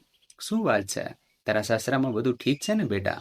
રૂપાએ તરત જ એક કૃત્રિમ સ્મિત કર્યું. હા હા દાદી, બધું ઠીક છે. હું બહુ મજામાં છું. તમે તો જાણો છો કે મારા પતિ આટલા મોટા વેપારી છે, આટલી આલીશાન કોઠી છે, નોકર ચાકર છે, મને વળી શેની કમી હોય? ગોમતી દાદીએ રૂપાને બારીકાઈથી જોઈ. ઘરડી આંખો હતી, જે જિંદગીમાં ઘણું બધું જોઈ ચૂકી હતી. તેમને સમજાઈ ગયું કે રૂપા અંદરથી સાવ ખાલી છે. તેઓ રૂપાનો હાથ પકડીને એક બાજુ લઈ ગયા. બેટા, તારી આંખો મારી સામે જૂઠું નહીં બોલી શકે. તું દુઃખી છે ને? રૂપાની આંખો ભરાઈ આવી. ના દાદી, એવી કોઈ વાત નથી. બેટા, આ ઘરડી આંખો એ ઘણું જોયું છે. હું જાણું છું કે તારી અંદર એક તોફાન ચાલી રહ્યું છે. દીકરી, એક વાત યાદ રાખજે, જિંદગી પૈસાથી નથી ચાલતી, પ્રેમથી ચાલે છે. જો સાસરામાં પ્રેમ ના મળે ને, તો આ સોનાના પાંજરા પણ જેલ બની જાય છે. રૂપા કશું જ બોલી નહીં. ગોમતી દાદીએ આગળ કહ્યું, અને એક વાત, પોતાની બહેનથી ક્યારેય ઈર્ષા ન કરતી બેટા, કારણ કે બહેનથી બળનારી પોતે જ બળીને ખાખ થઈ જાય છે. પોતાની બહેન માટે દિલમાં બસ પ્રેમ રાખ, દુઆ રાખ, કારણ કે તીજ પર બહેન માટે દુઆ માંગવાથી પોતાની જોડીમાં પણ બરકત આવે છે. દાદીની વાતો સાંભળીને રૂપાને થોડી શરમ તો આવી, પણ તેનો અહંકાર આટલી જલ્દી તૂટે તેમ ન હતો. સાંજે બધા લોકો આંગણામાં બેઠા હતા. ચૂલા પર ખીર રંધાઈ રહી હતી. આકાશમાં ચાંદો નીકળી આવ્યો હતો. બાબુજીએ બંને દીકરીઓને પાસે બોલાવી. દીકરીઓ, અહીં આવો મારી પાસે. બંને બહેનો આવીને બાબુજીની બંને બાજુ બેસી ગઈ. બાબુજીએ એક ઊંડો નિસાસો નાખ્યો. દીકરીઓ, જાણો છો આજે મારા મનમાં શું આવી રહ્યું છે? આજે તમારી માં બહુ યાદ આવી રહી છે. બાબુજીની આંખો ભરાઈ આવી. તે કહેતી હતી કે, સાંભળો છો, જ્યારે આપણી દીકરીઓ મોટી થઈ જશે, પિયર આવશે, ત્યારે આપણે તીજ પર આમ જ આંગણામાં બેસીશું, ખીર ખાઈશું, ચાંદની રાતમાં જૂની વાતો કરીશું. પણ તે તો વહેલી ચાલી ગઈ. આજે જો તે હોત તો. મીરાએ બાબુજીનો હાથ પકડી લીધો. બાબુજી, માં ચાલી ગઈ પણ અમે તો છીએ ને, તમે પરેશાન ન થાઓ. રૂપા પણ થોડી પીગળી. તેણે પણ બાબુજીનો બીજો હાથ પકડી લીધો. બાબુજીએ બંને દીકરીઓ સામે જોયું. દીકરીઓ, મારી એક વાત યાદ રાખજો, દુનિયામાં ઘણું બધું તૂટી જાય છે, સંબંધો તૂટી જાય છે, ઘરો તૂટી જાય છે, પણ બહેનોનો સંબંધ ક્યારેય તૂટવા ન દેતા. કારણ કે જ્યારે બધા સાથ છોડી દેશે ને, ત્યારે બહેન જ બહેનના કામમાં આવશે. આ વાત જ્યારે આજે ભલે ન સમજાય, પણ સમય ચોક્કસ શીખવશે. રૂપા કંઈક બોલવા માંગતી હતી, પણ તેના હોઠ સિવાઈ ગયા. રાત્રે જ્યારે બધા સૂઈ ગયા ત્યારે રૂપા પોતાના રૂમમાં બેઠી હતી. તેને ઊંઘ નહોતી આવતી. બારીમાંથી ચાંદો દેખાતો હતો અને ઠંડો પવન વાઈ રહ્યો હતો. અચાનક તેના રૂમનો દરવાજો ખુલ્યો અને મીરા આવી. રૂપા, તું હજી સૂતી નથી? રૂપાએ માથું હલાવ્યું. મીરા તેની પાસે આવીને બેસી ગઈ. રૂપા, એક વાત કહું? કહે. મીરાએ રૂપાનો હાથ પોતાના હાથમાં લીધો. રૂપા, મને ખબર છે કે તું ઘણું બધું છુપાવી રહી છે. તારા ચહેરા પર સ્મિત છે, પણ આંખોમાં દર્દ છે. તું મારી નાની બહેન છે રૂપા. કહે ને, મને શું થયું છે? શું તારા સાસરામાં બધું ઠીક નથી? રૂપાએ ઝટકા સાથે પોતાનો હાથ છોડાવી લીધો. દીદી, તું તારા કામથી કામ રાખ, મારી જિંદગીમાં માથું ન માર. જે દિવસે મને તારી સલાહ જોઈતી હશે, હું જાતે માંગી લઈશ. મીરાનું દિલ તૂટી ગયું, પણ તેણે ધીરજ રાખી. રૂપા, હું તને ટોકવા નથી આવી, હું તો બસ એટલું કહેવા આવી છું કે તું એકલી નથી. જ્યારે પણ જરૂર પડે, તારી મોટી બહેન તારા માટે હંમેશા ઊભી છે. ક્યારેય પણ, કોઈ પણ સમજે. મીરા ઊભી થઈ અને દરવાજે સૂતી ગઈ. દરવાજે રોકાઈને તે પાછળ ફરી. અને હા રૂપા, એક વાત યાદ રાખજે, જ્યારે માણસ બહુ મજબૂતીથી જોર દઈને કંઈક કહે છે ને, ત્યારે અસલમાં તે પોતાની જાતને સમજાવવાનો પ્રયત્ન કરતો હોય છે, બીજાને નહીં. મને લાગે છે કે તું પણ અત્યારે એ જ કરી રહી છે. મીરા ચાલી ગઈ. રૂપા ત્યાં જ બેસી રહી. મીરાની વાત તેના દિલમાં આરપાર ખૂંચી ગઈ હતી. રૂપાએ પોતાનું માથું ઓશિકામાં છુપાવી દીધું અને રડવા લાગી. દીદી સાચું કહી રહી છે. હું મારી જાતને જ મનાવી રહી છું કે હું ખુશ છું, પણ હું ખુશ નથી. હું બિલકુલ ખુશ નથી. પરંતુ રૂપાનો અહંકાર તેને દીદી પાસે જવા નહોતો દેતો. તે એકલી ચૂપચાપ રડતી રહી. બીજા દિવસે સવારે બંને બહેનો પાછળ જવા માટે તૈયાર થવા લાગી. બાબુજીએ મીરાને એક નાનકડી પોટલી પકડાવી. બેટા, આ થોડું ઘરે બનાવેલું અથાણું છે અને થોડું મીઠાઈ છે. અર્જુનને ગળ્યું બહુ ભાવે છે, તેને આપજે. મીરાએ પોટલી લીધી. જી બાપુજી, હું ચોક્કસ આપીશ. અને તમે તમારું ધ્યાન રાખજો. સમયસર જમી લેજો અને દવા ભૂલતા નહીં. બાબુજીએ મીરાને ગળે લગાવી. મારી વહાલી દીકરી, તું મારી કેટલી ચિંતા કરે છે. જલ્દી પાછી આવજે. રૂપાનો સામાન પણ તૈયાર હતો. બાબુજીએ તેના માટે પણ કેટલીક વસ્તુઓ રાખી હતી. એક નવો લહેંગો, જે તેમણે પૈસા બચાવીને પોતાની નાની દીકરી માટે ખરીદ્યો હતો. બેટા રૂપા, આ તારા માટે છે.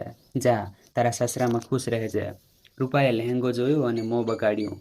બાબુજી, આ શું લાવ્યા છો તમે? આટલો સસ્તો લહેંગો? અરે, મારી પાસે આના કરતાં કેટલાય મોંઘા લહેંગા છે. મારા સાસરિયામાં જોશે તો હસશે. રહેવા દો. બાબુજીનો ચહેરો ઉતરી ગયો, જાણે કોઈએ તેમને તમાચો માર્યો હોય. મીરાએ તરત જ આગળ વધીને એ લહેંગો પોતાના હાથમાં લઈ લીધો. બાબુજી, આ મને આપી દો. મને આ બહુ જ ગમ્યો છે. હું પહેરીશ આને. બાબુજીએ મીરા તરફ જોયું. તેમની આંખોમાં આંસુ હતા.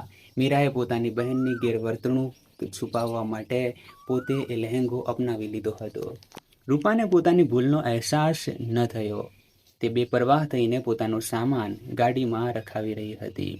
જ્યારે રૂપા કાનપુર પાછી પહોંચી તો તેણે જોયું કે કોઠી પર એક અજીબ શાંતિ છવાયેલી હતી.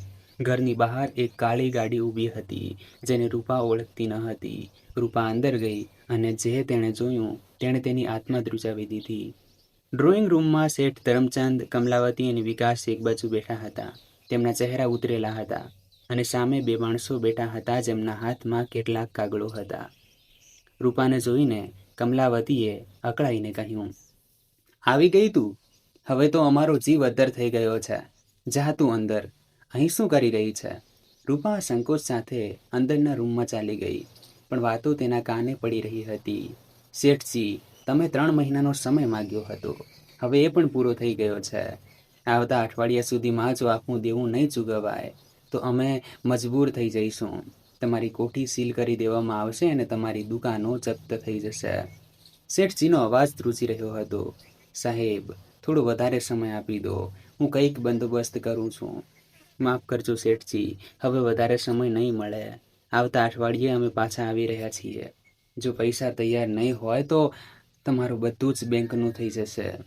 એ માણસો ઉઠીને ચાલ્યા ગયા. રૂપા રૂમમાં બેઠી બેઠી આ બધું સાંભળી રહી હતી.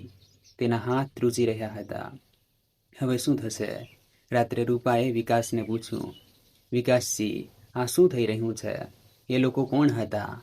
વિકાસે રૂપા સામે ઘૂર્યું. તું તારું મોં બંધ રાખ રૂપા. આ બાબતમાં તારું કોઈ કામ નથી. જા, પોતાનું કામ કર. રૂપાએ હિંમત કરીને કહ્યું. પરંતુ વિકાસજી, જો કોઈ પરેશાની હોય તો મને જણાવો ને. કદાચ હું કંઈક કરી શકું. મારા બાપુજીને કહી શકું છું. વિકાસ મોટેથી હસ્યો. તારા બાપુજી? તે પોતે માસ્ટર છે. તેમની પાસે આટલા પૈસા ક્યાં છે? તે આપણી શું મદદ કરશે?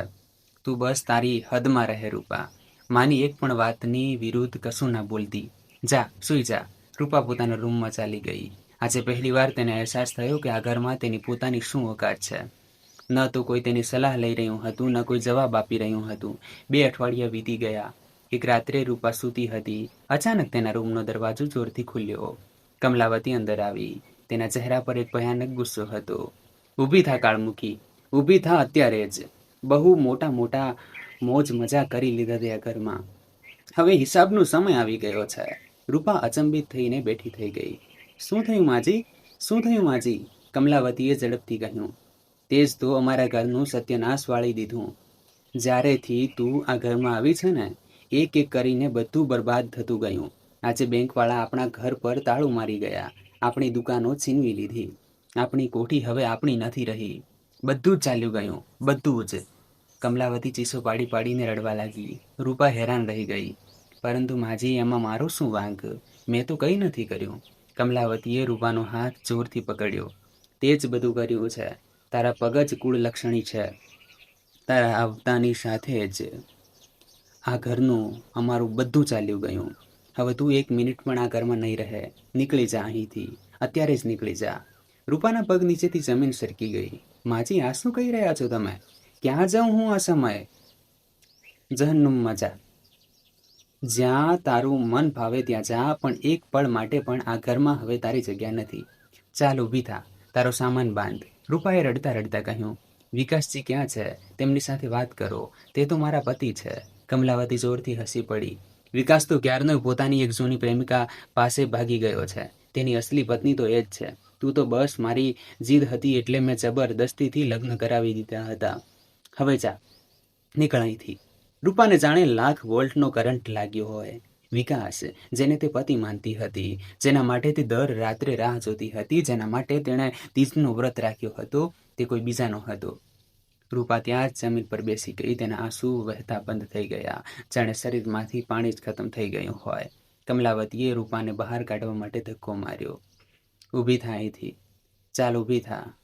રૂપાએ પોતાનો એક નાનકડો થેલો ઉઠાવ્યો, 2-4 કપડાં નાખ્યા, પોતાનું મંગળસૂત્ર ગાડીને ત્યાં જ જમીન પર ફેંકી દીધું. રાખી લો માજી, આની હવે કોઈ કિંમત નથી. જેણે મને પત્ની જ નથી માની, તેના આપેલા સિંદૂરનો શું મતલબ? કમલાવતીએ રૂપાને કોઠીની બહાર ધક્કો મારી દીધો. બહાર જોરદાર વરસાદ પડી રહ્યો હતો. રૂપા ભીંજાયેલી, એકલી, અડધી રાત્રે એક અજાણ્યા શહેરમાં ઊભી હતી. ન ઘર, ન ઠેકાણું કે ન કોઈ પોતાનું માણસ. રૂપા વરસાદમાં ચાલતી રહી કલાકો સુધી. ન તો તેને ખબર હતી કે તે ક્યાં જઈ રહી છે, ન તેને ખબર હતી કે હવે શું કરવું. એક મંદિરના ઓટલા પર જઈને તે બેસી ગઈ. ઠંડીથી ધ્રુજી રહી હતી, ભૂખથી બેહાલ હતી અને આંખો સોજી ગઈ હતી. મંદિરના પૂજારીએ તેને જોઈ. પાસે આવીને પૂછ્યું, દીકરી, આટલી મોડી રાત્રે અહીં એકલી કેમ બેઠી છે? શું થયું છે? રૂપાએ બસ માથું હલાવ્યું. બોલવાની હિંમત નહોતી. પૂજારીએ અંદરથી એક ચાદર લાવીને રૂપા પર ઓઢાડી દીધી. દીકરી, અહીં બેસી જા, સવાર સુધી રોકાઈ જા, પછી જ્યાં જવું હોય ત્યાં ચાલી જજે. રૂપા ત્યાં જ ચાદર ઓઢીને બેસી રહી આખી રાત. અને સવારે જ્યારે સૂરજ ઉગ્યો ત્યારે રૂપાએ એક બસ પકડી, પોતાના પિયર તરફની. બસમાં બેઠેલી રૂપા વિચારી રહી હતી કે ક્યાં મોઢે જઈશ બાબુજીની સામે, જેમની વાત મેં ન માની, જેમને મેં ખોટા સાબિત કર્યા. આજે આખરે તેમની જ પાસે જઈ રહી છું, રોવા કકળવા. શું તેઓ મને માફ કરશે? મિત્રો, બસ પોતાની ગતિએ ચાલી રહી હતી. બારીની બહાર લીલાછમ ખેતરો પાછળ છૂટતા જઈ રહ્યા હતા. પીપળાના જૂના ઝાડ, લીમડાના ઝુંડ અને ડાંગરનો લહેરાતો પાક. પરંતુ રૂપાને કશું જ દેખાતું નહોતું. તેની આંખો બારીની બહાર હતી, પણ નજર ક્યાંક બીજી જ જગ્યાએ હતી. બહુ દૂર પોતાના જ ભૂતકાળમાં તેને યાદ આવી રહ્યો હતો એ દિવસ જ્યારે તે દુલ્હન બનીને આ ગામમાંથી નીકળી હતી. બાબુજીએ રડતા રડતા તેને વિદાય કરી હતી. મીરા દીદીએ પોતાના આંસુ પીને તેને ગળે લગાવી હતી. ગામની સ્ત્રીઓએ આરતી ઉતારી હતી, ચોખા ફેંક્યા હતા. બધા કહેતા હતા, રૂપા, તારી કિસ્મત ખુલી ગઈ દીકરી, આટલા મોટા ઘરની વહુ બની ગઈ તું. અને આજે એ જ રૂપા પોતાના એ જ ગામમાં પાછી જઈ રહી હતી, પણ ડોલીમાં નહીં, બસની એક ખૂણાવાળી સીટ પર, સેંથાના સિંદૂર વગર, મંગળસૂત્ર વગર અને કોઈની થયા વગર. રૂપાની આંખોમાંથી એક આંસુ ટપક્યું, જે તેની સાડી પર એક કાળો ડાઘ બની ગયું. ભગવાન! રૂપા મનોમન બબડી, તે મને આ સજા કેમ આપી? શું હું એટલી ખરાબ હતી? શું મારો ગુનો એટલો મોટો હતો? પરંતુ પછી તેને એક એક કરીને એ બધી વાતો યાદ આવવા લાગી જે તેણે પોતાની જિંદગીમાં કરી હતી. બાળપણમાં દીદી પાસેથી તેનો ફ્રોક છીનવી લેવો, દીદી પર હસવું, દીદીને નીચી દેખાડવી, તીજ પર દીદીને મહેણા ટોણા મારવા, બાબુજીનું દિલ દુભાવવું, મોટી બહેન હોવાના નાતે જે પ્રેમ દીદીએ આપ્યો તેને ઠુકરાવવો. કદાચ આ બધું મારા જ કર્મોની સજા છે. રૂપાએ પોતાની આંખો બંધ કરી લીધી. બસ ગામના બસ સ્ટેન્ડ પર રોકાઈ. રૂપા બસમાંથી નીચે ઉતરી. તેના પગ બિલકુલ ધ્રુજી રહ્યા હતા. એક નાનકડો થેલો તેના હાથમાં હતો, જેમાં બસ 2 સાડીઓ અને થોડો પરચૂરણનો સામાન હતો. ગામનું બસ સ્ટેન્ડ એ જ જૂનું હતું. એ જ ચાની દુકાન, એ જ લીમડાનું ઝાડ, એ જ પંડિતજીની કરિયાણાની દુકાન. પરંતુ રૂપાને બધું જ પારકું પારકું લાગી રહ્યું હતું. રસ્તા પર જ્યારે તે ચાલવા લાગી ત્યારે ગામવાળા તેને જોવા લાગ્યા અને એકબીજાને ઈશારા કરવા લાગ્યા. અરે, આ રૂપા છે કે શું? એ જ માસ્ટર હરિપ્રસાદની નાની દીકરી લાગે તો એ જ છે, પણ આ એકલી કેમ આવી રહી છે? એ પણ આવી હાલતમાં? જોને, નથી સિંદૂર કે નથી મંગળસૂત્ર. શું થયું હશે આની સાથે? અરે રામ રામ, આટલી જલ્દી સાસરું છૂટી ગયું? રૂપાને આ બધી કાનાફૂસી સંભળાઈ રહી હતી. દરેક શબ્દ જાણે તેના સીનામાં ખૂંચી રહ્યો હતો. છતાં તેણે માથું નીચું રાખીને ચાલવાનું ચાલુ રાખ્યું. ઘર આવી ગયું. એ જૂનો દરવાજો જેના પર તુલસીનો ક્યારો રાખેલો હતો, દિવાલ પર પીળો કલર કરેલો હતો. આંગણામાં બાબુજીની એ જ આરામ ખુરશી હતી. રૂપાએ ધ્રુજતા હાથે દરવાજો ખખડાવ્યો. અંદરથી અવાજ આવ્યો, કોણ છે ભાઈ? રોકો, હું આવી રહ્યો છું. બાબુજીના જાણીતા ધીમા ડગલા. રૂપાના દિલના ધબકારા વધી ગયા. દરવાજો ખુલ્યો. બાબુજીએ સામે રૂપાને જોઈ. એક પળ માટે તો જાણે તેમને વિશ્વાસ જ ન થયો કે સામે તેમની દીકરી ઊભી છે. આ હાલતમાં રૂપાની આંખો ભરાઈ આવી. બાબુજી! અને પછી રૂપા પોતાની જાતને રોકી ન શકી. તે મોટેથી રડવા લાગી અને પોતાના બાબુજીના પગમાં પડી ગઈ. બાબુજી, મને માફ કરી દ્યો. મેં તમારી એક પણ વાત ન માની. તમે મને રોકી હતી, તમે મને સમજાવી હતી, પરંતુ હું અંધી થઈ ગઈ હતી પૈસા પાછળ, ચકાચોંધ પાછળ. આજે મને બધું સમજાઈ ગયું બાબુજી. મારી સાથે બહુ ખરાબ થયું, બહુ ખરાબ. બાબુજીએ તરત જ નમીને રૂપાને બેઠી કરી. પોતાના છાતી સરસી ચાંપી લીધી. ના દીકરી, એવું ના બોલ, મારા પગ ના અડક. તું મારી દીકરી છે, મારી પોતાની દીકરી ઘરે પાછી આવી ગઈ છે, બહુ મોટી વાત છે. બાબુજીની આંખોમાંથી પણ આંસુ વહેવા લાગ્યા. મારી વહાલી દીકરી, જે થયું તે થઈ ગયું. હવે તું ઘરે છે, તારા બાપ પાસે છે. હવે તારે કોઈ ચિંતા નથી. ચાલ અંદર આવ. તું કેટલી થાકેલી લાગે છે. બાબુજી રૂપાને અંદર લઈ આવ્યા. પોતાની આરામ ખુરશી પર બેસાડી પાણી લાવીને આપ્યું અને રૂપાનું માથું પોતાના ખોળામાં રાખી લીધું. રડી લે દીકરી, જેટલું રડવું હોય એટલું રડી લે. આજે મારા ખોળામાં માથું મૂકીને રડી લે, જેમ બાળપણમાં રડતી હતી જ્યારે તને વાગતું હતું, જ્યારે તું માને યાદ કરતી હતી. આજે પણ રડી લે દીકરી, કોઈ તને કંઈ નહીં કહે. રૂપા નાની બાળકીની જેમ કલાકો સુધી રડતી રહી. બાબુજી તેના માથા પર હાથ પંપાળતા રહ્યા, ચૂપચાપ, કશું જ કહ્યા વગર, કશું જ પૂછ્યા વગર. કારણ કે બાબુજી જાણતા હતા કે આ સમયે દીકરીને સવાલોથી નહીં, એક મૌન સહારાની જરૂર છે. સાંજ સુધીમાં મીરાને સમાચાર મળી ગયા. મિત્રો, અર્જુને જેવું જ સાંભળ્યું તેણે તરત જ બળદગાડું જોડ્યું. મીરા, જલ્દી કર, રૂપાને અત્યારે આ જ સમય આપણી જરૂર છે. ચાલ, હમણાં જ નીકળીએ. મીરાનું દિલ બેસી ગયું હતું જ્યારે પડોશના એક માણસે ખબર આપ્યા હતા કે રૂપા એકલી ઘરે આવી છે અને બહુ ખરાબ હાલતમાં છે. મીરાએ આંખોમાં આંસુ ભરીને બસ એટલું જ કહ્યું હતું, હે ભગવાન, મારી બહેનનું ધ્યાન રાખજે. રસ્તામાં જતી વખતે મીરા બળદગાડામાં બેઠી હતી.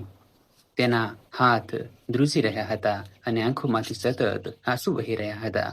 અર્જુને મીરાનો હાથ પકડ્યો. મીરા, પોતાની જાતને સંભાળ.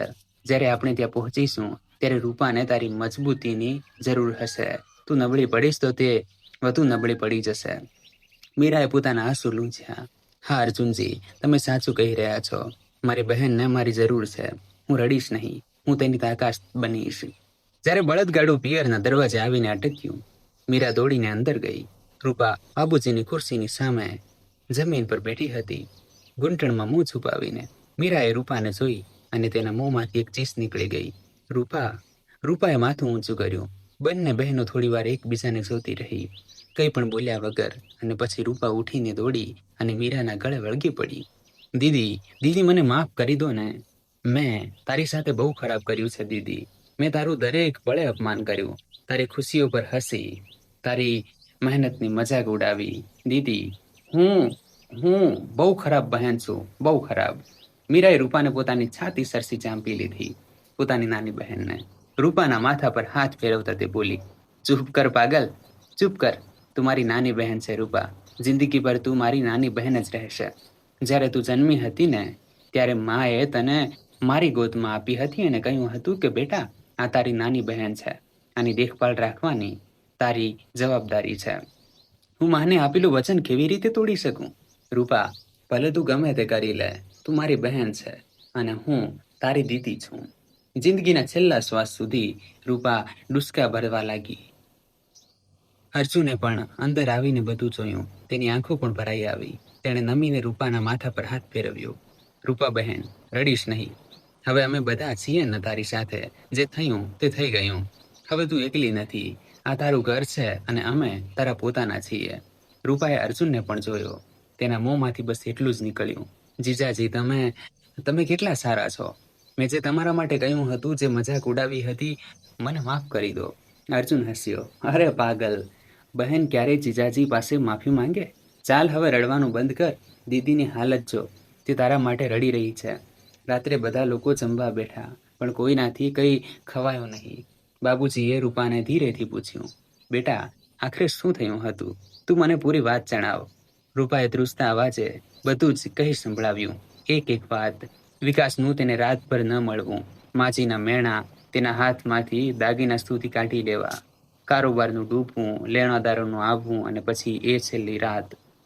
જ્યારે વિકાસના એક પ્રેમિકા પાસે ભાગી ગયાનું રહસ્ય ખુલ્યું અને કમલાવતીએ ધક્કા મારીને તેને વરસાદમાં કાઢી મૂકી. મીરા સાંભળતી રહી. તેના હાથ ધ્રુજી રહ્યા હતા. એકવાર તેણે અર્જુનનો હાથ પકડ્યો, જાણે પોતાની જાતને સંભાળવાની કોશિશ કરી રહી હોય. બાબુજીની આંખોમાંથી સતત આંસુ વહી રહ્યા હતા. મારી દીકરી, બાબુજીએ ધીરેથી કહ્યું, તે આટલું બધું સહન કર્યું અને મને ક્યારેય જણાવ્યું નહીં. શું કોઈ દીકરી પોતાના બાપથી આ બધું છુપાવે? રૂપાએ માથું ઝુકાવ્યું. બાબુજી, મેં વિચાર્યું હતું કે તમે પરેશાન થશો અને મારા અહંકારે પણ મને રોકી હતી. હું તમને કેવી રીતે કહેતી કે જે જિંદગી માટે મેં તમારી દરેક વાત ઠુકરાવી હતી એ જ જિંદગી મને રોજ મારી રહી હતી. અર્જુને એક ઊંડો શ્વાસ લીધો. રૂપા બહેન, એક વાત સાંભળ. આજે જે થયું તે થઈ ગયું, પણ આવતીકાલ વિશે વિચાર. શું તું અહીં બેસીને બસ રડ્યા કરીશ? શું તું જિંદગીભર તારા ભૂતકાળનો બોજ ઉઠાવતી રહીશ કે પછી તું કરીશ કંઈક? રૂપાએ જીજાજી તરફ જોયું. પણ જીજાજી, હું શું કરી શકું?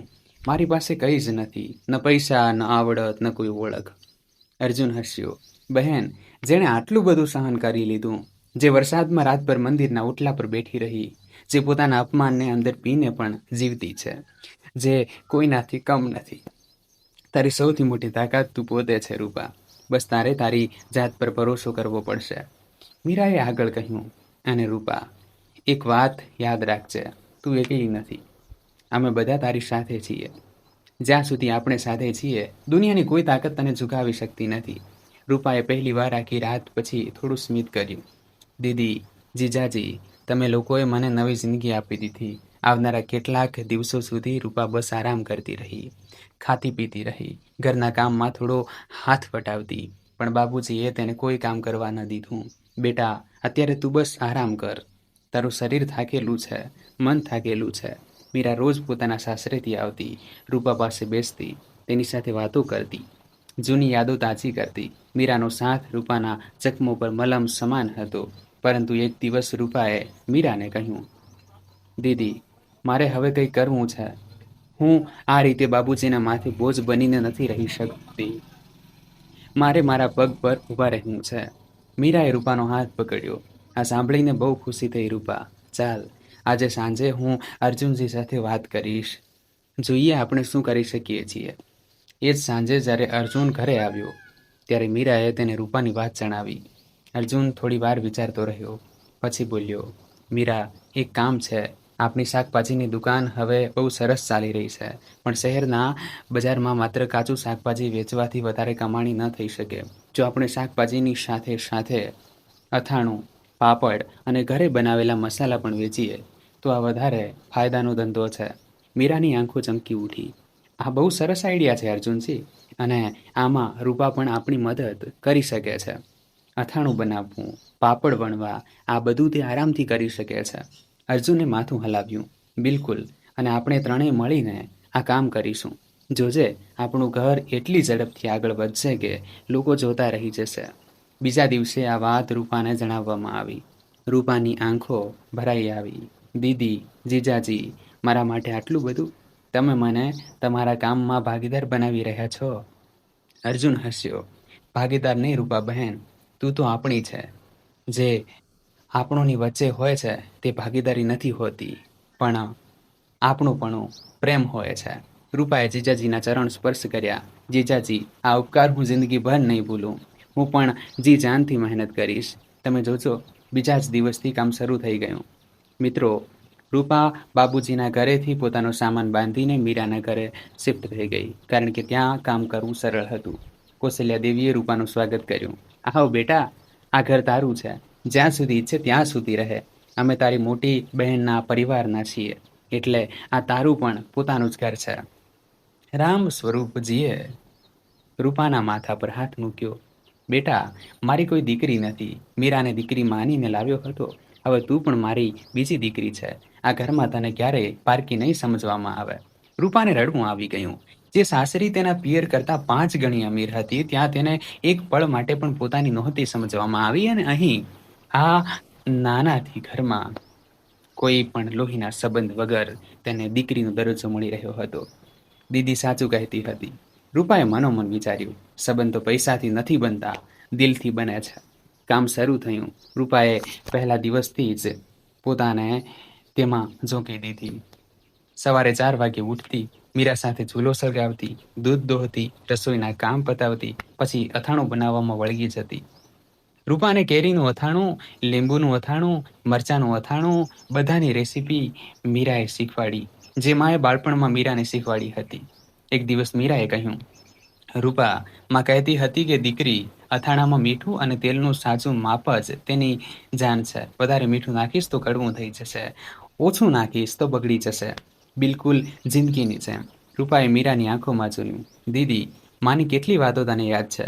મને તો કંઈ જ યાદ નથી. હું નાની હતી ને. મીરાએ રૂપાને ગળે લગાવી લીધી. હવે હું તને બધું જણાવીશ રૂપા, માની એક એક વાત. પહેલા અઠવાડિયામાં રૂપાના હાથ અથાણાના મસાલાથી લાલ થઈ ગયા. મરચાના તેલથી બળતરા થતી હતી, પણ રૂપાએ એક વાર પણ ફરિયાદ ન કરી.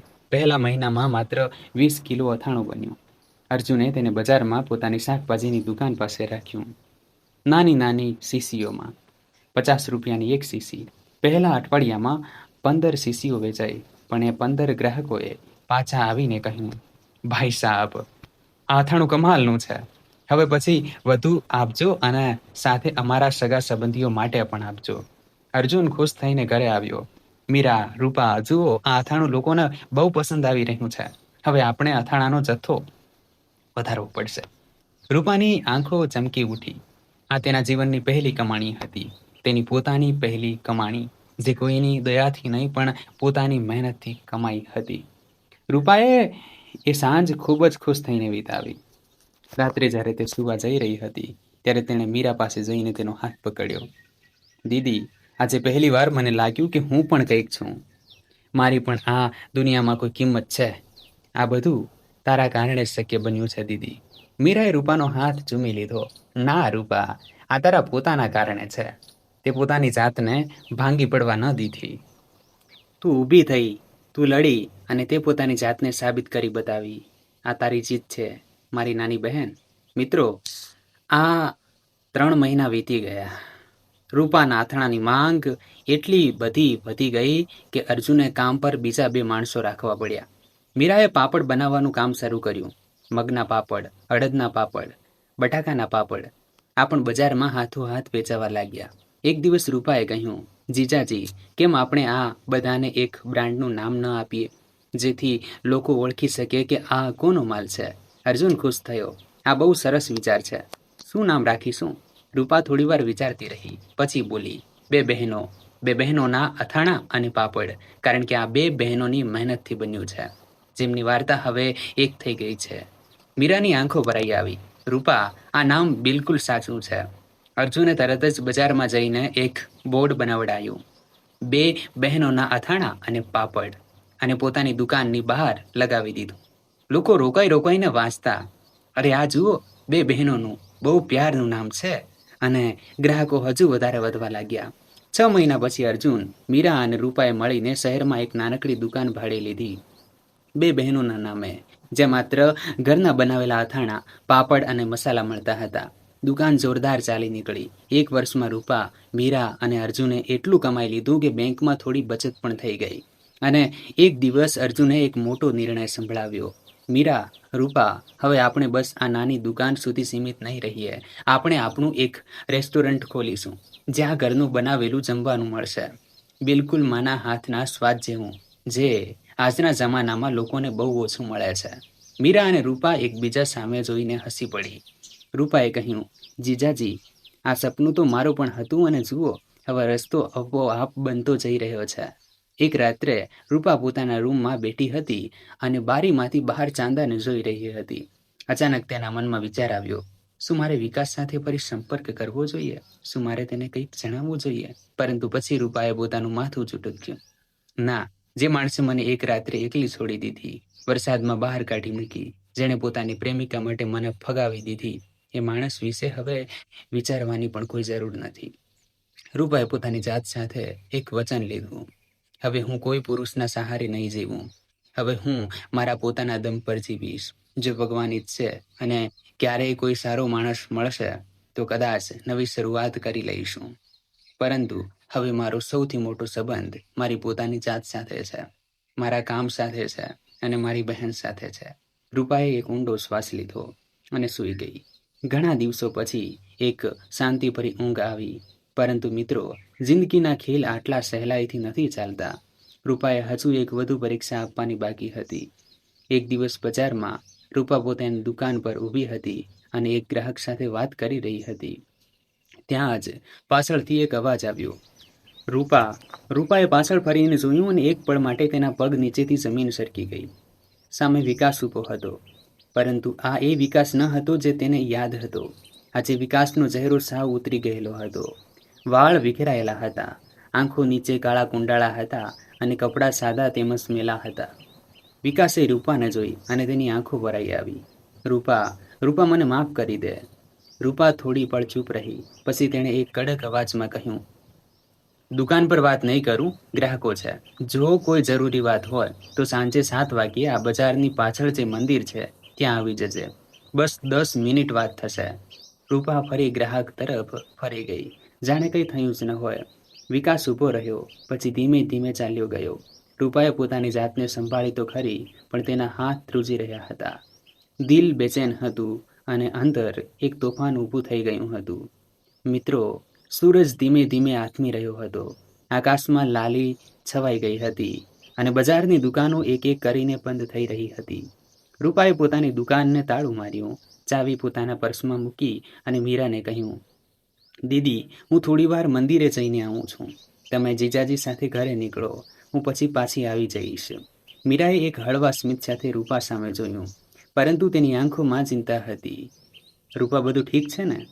તારો ચહેરો સવારથી ઉતરેલો દેખાય છે. રૂપાએ એક ઊંડો શ્વાસ લીધો. દીદી, આજે વિકાસ દુકાને આવ્યો હતો. મીરાનો ચહેરો કડક થઈ ગયો. એ નરાધમ અહીં આવ્યો હતો તને મળવા? તું એકલી ના જા રૂપા, હું પણ તારી સાથે આવું છું. રૂપાએ મીરાનો હાથ પકડ્યો. દીદી, ના, મારે એકલા જ જવું છે. આજે જે પણ કહેવાનું છે તે હું એકલી જ કહીશ, કારણ કે આ મારી લડાઈ છે. હવે હું એટલી નબળી નથી કે તેની સામે ભાંગી પડું. મારી બહેન, મારા પર ભરોસો રાખ. મીરાએ રૂપાની આંખોમાં જોયું. આ એ જ રૂપા હતી જે 6 મહિના પહેલા વરસાદમાં ધ્રુજતી આ ગામમાં આવી હતી. વિખરાયેલી, તૂટેલી અને જિંદગીથી હારેલી. અને આજની રૂપા તદ્દન અલગ હતી. રૂપાની આંખોમાં હવે ડર ન હતો, હવે આત્મસન્માન હતું. હવે એક ચમક હતી, એક એવી મજબૂતી હતી જે તેણે પોતે કમાઈ હતી. મીરાએ રૂપાનો ગાલ પંપાળ્યો. જા રૂપા, જા. મારી બહેન, આજે તું વાત કર. જે દિલમાં હોય તે બધું કહી દે.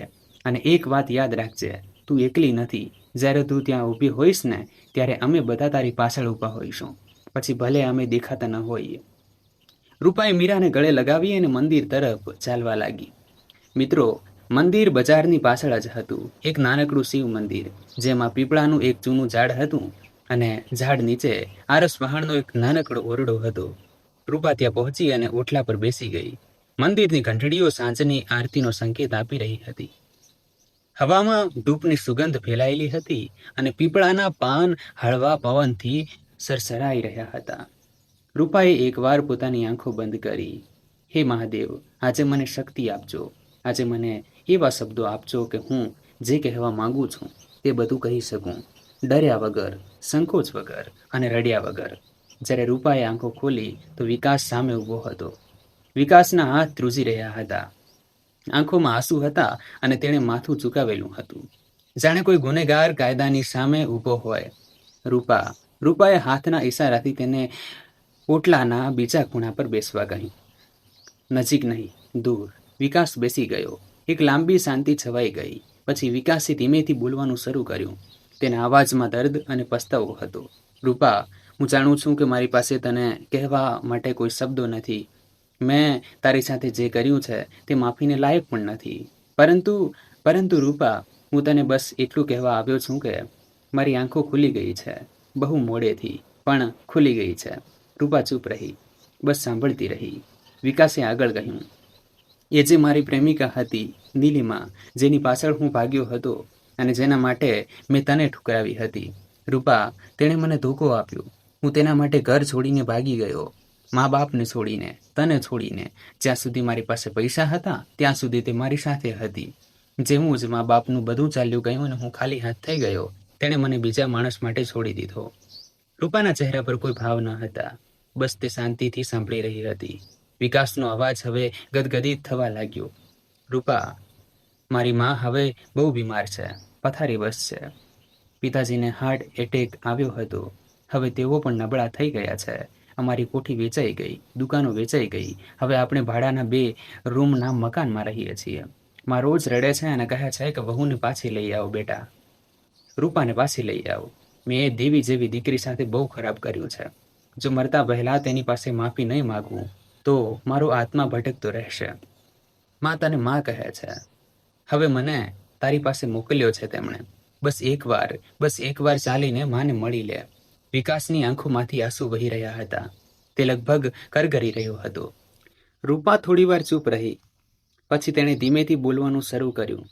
તેનો અવાજ શાંત હતો, પણ તેનો દરેક શબ્દ પથ્થરની જેમ ભારે હતો. વિકાસ, એક વાત જણાવ. જ્યારે એ રાત્રે તારી માએ મને વરસાદમાં ધક્કા મારીને બહાર કાઢી મૂકી હતી, જ્યારે હું આખી રાત મંદિરના ઓટલા પર ધ્રુજતી બેસી રહી હતી, જ્યારે મેં આખી રાત એક મિનિટ ગણીને કાપી હતી, ત્યારે શું તું પૂછવા આવ્યો હતો કે મારી હાલત શું છે? શું તારી માએ એકવાર પણ વિચાર્યું હતું કે હું જીવતી છું કે ખરી કે નહીં? વિકાસે માથું નીચું કરી લીધું. તેની પાસે કોઈ જવાબ નહોતો. રૂપાએ આગળ કહ્યું, ના વિકાસ, કોઈએ ન પૂછ્યું. ન તારી માએ, ન તારા પિતાજીએ કે ન તે. તમે બધા પોતાની જિંદગી જીવતા રહ્યા, પોતાની દુકાનો પાછળ, પોતાની કોઠીઓ પાછળ, પોતાની પ્રેમિકાઓ પાછળ, અને મને એક મરેલા માણસની જેમ તમારા ઘરેથી કાઢી મૂકવામાં આવી. રૂપાનું ગળું ભરાઈ આવ્યું, પણ તે અટકી નહીં. અને આજે જ્યારે તમારી કોઠીઓ ચાલી ગઈ, દુકાનો ચાલી ગઈ, પૈસા ચાલ્યા ગયા, પ્રેમિકા ચાલી ગઈ, ત્યારે તમને રૂપા યાદ આવી રહી છે. હવે તારી માને મારી જગ્યાએ માનો દરજ્જો આપવો છે. કેમ વિકાસ? કારણ કે હવે તમને કોઈ એવું જોઈએ છે જે તમારી સેવા કરે, જે તારી બીમાર માનો ખ્યાલ રાખે, જે તારા નબળા બાપની સાથે ઊભી રહે. વિકાસ હલી ગયો. ના રૂપા, એવું નથી. માં સાચે જ પસ્તાઈ રહી છે. માને સાચે જ પોતાની ભૂલનો અહેસાસ થયો છે. રૂપાએ એક કટાક્ષભર્યું સ્મિત કર્યું. વિકાસ, તારી માને પોતાની ભૂલનો અહેસાસ નથી થયો. તારી માને પોતાની ભૂલની સજાનો અહેસાસ થયો છે. જ્યારે માણસને ધક્કો લાગે છે ને, ત્યારે તે ભગવાનને યાદ કરે છે. જ્યારે માણસને જરૂર પડે છે ત્યારે તે સંબંધો જોડે છે. જો તારી કોઠી આજે પણ ઊભી હોત, જો વિકાસ તું આજે પણ અમીર હોત, તો શું તારી માં મને માં કહે? શું તું મારી પાસે માફી માંગવા આવત? સાચું કહે વિકાસ, એકવાર સાચું બોલીને જો. વિકાસ પાસે કોઈ જવાબ નહોતો. રૂપાએ આગળ કહ્યું, વિકાસ, એક વાત બીજી પણ સાંભળી લે. જ્યારે તું પાછો જઈશ તો હું તારી મા પાસે માફીની ભીખ માગવા નહીં આવું, કારણ કે મારી કોઈ ભૂલ નહોતી. જેની ભૂલ હતી તે આજે ભોગવી રહ્યો છે. આ ભગવાનનો ન્યાય છે વિકાસ, આ મારો ન્યાય નથી. મારો ન્યાય તો એ છે કે હું આજે પણ જીવતી છું, અને ન માત્ર જીવતી છું પણ પોતાની જિંદગી જીવી રહી છું, ઇજ્જતથી, મહેનતથી, પોતાના પૈસાથી. આ મારો ન્યાય છે. વિકાસે છેલ્લો પ્રયત્ન કર્યો. રૂપા, એક મોકો આપી દે મને, બસ એક મોકો. હું વચન આપું છું, હવે તને રાણીની જેમ રાખીશ. હું માને પણ બદલી નાખીશ. બસ તું પાછી ચાલ મારી સાથે. રૂપા હસી, એક ધીમું અને દર્દભર્યું હાસ્ય. વિકાસ, તું હજી પણ ન સમજ્યો. મને રાણી બનીને નથી રહેવું, મને માણસ બનીને રહેવું છે. હું રાણી હતી તારા ઘરમાં, આરામ મળતો હતો, નોકરો હતા, મોટી કોઠી હતી, પણ મારી કોઈ ઇજ્જત નહોતી, મારી કોઈ ઓળખ નહોતી. આજે હું મારી નાનકડી દુકાનમાં બેસું છું, પોતાના હાથે અથાણાઓ બનાવું છું, થાકી જાઉં છું, પણ રાત્રે શાંતિથી સૂવું છું, કારણ કે હું મારી પોતાની છું, હવે કોઈ બીજાની નહીં. રૂપા ઊભી થઈ ગઈ. વિકાસ, જા, તારી માને કહી દેજે રૂપા તેમને માફ કરી દે છે, કારણ કે માફી આપવાથી મારો બોજ ઓછો થશે. પરંતુ પાછા આવવાનો હવે કોઈ રસ્તો નથી. જે રસ્તો એકવાર દોડી નાખવામાં આવે છે ને, તે જોડાય તો છે, પણ દોરો પછી એવો નથી રહેતો, તેમાં ગાંઠો પડી જાય છે, અને ગાંઠોવાળા દોરાને હું ફરીથી પોતાના પાલવમાં બાંધવા નથી માંગતી. વિકાસે છેલ્લી વાર રૂપા તરફ જોયું. એક એવી નજરે જાણે તે પોતાની જિંદગીની સૌથી મોટી ભૂલ અનુભવી રહ્યો હોય. રૂપા, તું હવે બહુ બદલાઈ ગઈ છે. રૂપા હસી પડી. હા વિકાસ, હું બદલાઈ ગઈ છું, કારણ કે તૂટ્યા પછી જે જોડાય છે ને, તે પહેલાં જેવું નથી હોતું, અને હું ખુશ છું કે હું બદલાઈ ગઈ, કારણ કે હવે મારી જે રૂપા સાથે મુલાકાત થઈ તે મને બહુ ગમે છે. રૂપાએ મંદિર તરફ હાથ જોડ્યા. મહાદેવને પ્રણામ કર્યા અને પાછળ વળીને જોયા વગર મંદિરની બહાર નીકળી ગઈ. વિકાસ ત્યાં જ ઊભો રહ્યો બહુ મોડે સુધી, જ્યાં સુધી અંધારું ન થઈ ગયું. જ્યારે રૂપા ઘરે પહોંચી તો મીરા અને અર્જુન તેની રાહ જોઈ રહ્યા હતા. ચહેરા પર ચિંતા હતી. રૂપાને જોતાં જ મીરા દોડીને આવી. રૂપા, શું થયું? બધું ઠીક તો છે ને? રૂપાએ મીરાને ગળે લગાવી લીધી. એક ઊંડો શ્વાસ લીધો અને બોલી, દીદી, આજે એક બહુ મોટો બોજ ઉતરી ગયો મારા સીના પરથી. આજે મેં મારા ભૂતકાળને આખરી વિદાય આપી દીધી. મીરાની આંખોમાં આંસુ આવી ગયા, ખુશીના આંસુ. અર્જુને હસીને કહ્યું, તો આજે જશ્ન મનાવીશું.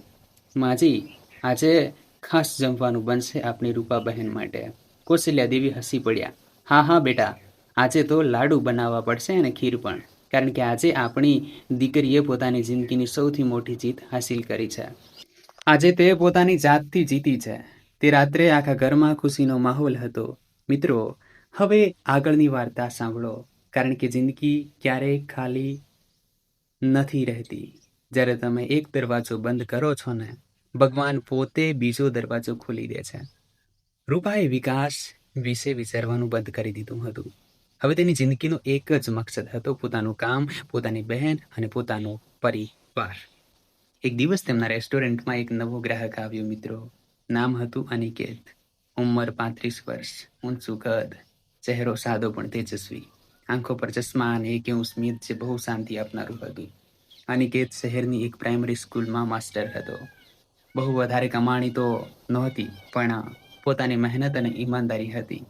અનિકેતની પત્ની 5 વર્ષ પહેલા કોઈ બીમારીના કારણે ગુજરી ગઈ હતી. તેની એક દીકરી હતી, 8 વર્ષની રિયા, જે તેનો જીવ હતી. પહેલા દિવસે જ્યારે અનિકેત રેસ્ટોરન્ટમાં આવ્યો ત્યારે તેણે જમવાનું જમ્યું. જમતા જમતા તેણે કહ્યું, માફ કરજો, આ જમવાનું કોણે બનાવ્યું છે? બિલકુલ મારી માના હાથ જેવો જ સ્વાદ છે. ઘણા વર્ષો પછી હું જમવાનું જમ્યો છું. રૂપા કાઉન્ટર પર બેઠી હતી. તેણે હસીને કહ્યું, જી, મારી બહેને બનાવ્યું છે. તમને પસંદ આવ્યું તો અમારી મહેનત સફળ થઈ. અનિકેતે રૂપા સામે જોયું. એક પળ માટે પછી તરત જ નજર હટાવી લીધી, જાણે કોઈ અજાણી સ્ત્રીને જોવામાં સંકોચ અનુભવ્યો હોય. ખૂબ ખૂબ ધન્યવાદ. હવે હું રોજ આવીશ. મારી દીકરીને પણ લાવીશ. તેને પણ આ સ્વાદ ખૂબ ગમશે. રૂપાએ માથું હલાવ્યું. ચોક્કસ, ચોક્કસ લાવજો. બીજા દિવસે અનિકેત પોતાની દીકરી રિયાને લઈને આવ્યો. રિયા એક બહુ જ પ્યારી બાળકી હતી. 2 ચોટલીઓ, આંખોમાં મોટી મોટી પાંપણો અને એક એવું સ્મિત જે કોઈનું પણ દિલ પીગળાવી દે. રિયાએ ખાધું. જમતા જમતા તે રૂપા પાસે આવી અને બોલી, આંટી, જમવાનું બહુ સરસ છે. શું કાલે ફરી આવીશ? રૂપાએ બાળકીને જોઈ. ના જાણે કેમ તેની આંખો ભરાઈ આવી. હા બેટા, ચોક્કસ આવજે, રોજ આવજે. હું તારા માટે કંઈક ખાસ પણ બનાવડાવી દઈશ. રિયા ખુશ થઈને રૂપાને વળગી પડી. અનિકેત આ જોઈને હસ્યો. રિયા, હવે આંટીને હેરાન ન કર. ચાલ બેટા, ઘરે જઈએ. જતી વખતે અનિકેતે રૂપાને એક હળવા નમસ્તે કર્યા. ધન્યવાદ, અહીં આવીને બહુ સારું લાગ્યું. રૂપાએ પણ હાથ જોડ્યા. આના પછી અનિકેત અને રિયા લગભગ રોજ જ આવવા લાગ્યા. ક્યારેક જમવા માટે, ક્યારેક પાર્સલ લેવા, તો ક્યારેક બસ એમ જ રૂપાને મળવા માટે. રિયા તો હવે રૂપા સાથે એટલી ભળી ગઈ હતી જાણે માં અને દીકરી હોય. એક દિવસ રિયાએ માસુમિયતથી પૂછ્યું, આંટી, તમારી કોઈ દીકરી નથી? રૂપાનું દિલ જાણે એક પળ માટે ધબકારો ચૂકી ગયું. તેણે બાળકીના માથા પર હાથ મૂક્યો. ના બેટા, મારી કોઈ દીકરી નથી. રિયાએ મોં મચકોડીને કહ્યું, તો તમે મારી આંટી ના બનો, તમે મારી મમ્મી બની જાઓ. તમારી જેવું જમવાનું મારી મમ્મી પણ બનાવતી હતી. મેં પાપા પાસેથી સાંભળ્યું છે. મને તમારા ખોળામાં બેસવું બહુ ગમે છે આંટી. રૂપાની આંખોમાંથી એક આંસુ ટપકી ગયું. તેણે રિયાને જોરથી ગળે લગાવી લીધી. અનિકેત આ બધું દૂરથી જોઈ રહ્યો હતો. તેની આંખો પણ ભીની હતી. મીરાએ આ બધું જોયું હતું. મિત્રો, એક દિવસ તેણે અર્જુનને કહ્યું, અર્જુનજી, તમે ધ્યાન આપ્યું છે? એ જે અનિકેતભાઈ છે ને, તે રૂપાને અને રૂપા પણ તેમને બંને એકબીજાને કંઈ પણ કહ્યા વગર બહુ સારી રીતે સમજે છે. અર્જુન હસ્યો. મીરા, મેં તો પહેલા જ દિવસે જોઈ લીધું હતું. જે રીતે તે રૂપાને જુએ છે ને, તેમાં ખૂબ જ ઇજ્જત છે, ખૂબ ઊંડાણ છે. અને રિયા તો રૂપા સાથે દીકરીની જેમ જોડાઈ જ ગઈ છે. મીરા વિચારમાં પડી ગઈ. અર્જુનજી, શું રૂપા ફરીથી લગ્ન કરશે? તેના પહેલા લગ્ન એટલા ખરાબ રહ્યા હતા. શું તે ફરી ક્યારેય કોઈના પર ભરોસો કરી શકશે? અર્જુને મીરાનો હાથ પકડ્યો. મીરા, આ નિર્ણય રૂપાનો પોતાનો હશે. આપણે તો બસ તેની સાથે અડીખમ ઊભા રહીશું. પરંતુ એટલું નક્કી છે કે અનિકેત એવો માણસ નથી જેવો વિકાસ હતો. આ માણસ સાચો છે. તેની આંખોમાં સચ્ચાઈ છે. એક સાંજે મીરાએ રૂપાને એકાંતમાં બોલાવી. રૂપા, એક વાત પૂછું? પૂછ દીદી, મીરાએ સંકોચ સાથે પૂછ્યું. રૂપા, અનિકેતભાઈ વિશે તારો શું અભિપ્રાય છે? રૂપાનો ચહેરો લાલ થઈ ગયો. તેણે નજર નીચી કરી લીધી. દીદી, તું આવું કેમ પૂછી રહી છે? મીરાએ હસીને કહ્યું. રૂપા, હું તારી બહેન છું ને, મને બધી સમજ પડે છે. જો જે થયું તે થઈ ગયું, પણ જિંદગી આગળ વધે છે અને જો ભગવાને તારા માટે કોઈ સારો માણસ મોકલ્યો હોય તો તેને સ્વીકારવામાં વાંધો શું છે? રૂપા થોડીવાર ચૂપ રહી, પછી બોલી. દીદી, મને ડર લાગે છે. જો ફરી એવું જ થયું તો? જો હું ફરીથી ભાંગી પડીશ ને તો? આ વખતે બેઠા થવાની હિંમત મારામાં નહીં હોય. મીરાએ રૂપાનો હાથ પકડ્યો. રૂપા, આમાં ઘણો તફાવત છે. વિકાસ તને તારા દેખાવ અને કરિયાવરના કારણે ઈચ્છતો હતો, જ્યારે અનિકેત તને તારા અસ્તિત્વના કારણે પ્રેમ કરે છે. તારું કામ, તારા સંસ્કાર, તારો આત્મા, આ બહુ મોટો તફાવત છે રૂપા. અને રિયાએ તો તારામાં પોતાની માને જુએ છે. શું તું એ માસૂમ બાળકીને નિરાશ કરીશ? રૂપાની આંખો ભરાઈ આવી. મીરાએ આગળ કહ્યું. રૂપા, હું એમ નથી કહેતી કે હું અત્યારે જ હા પાડી દેતું. બસ તું વિચારી જો, અનિકેતભાઈ તને કંઈક કહેવા માંગે છે. ઘણા દિવસોથી તેમણે અર્જુનજી સાથે વાત કરી હતી. શું તું એકવાર તેમની સાથે વાત કરીશ?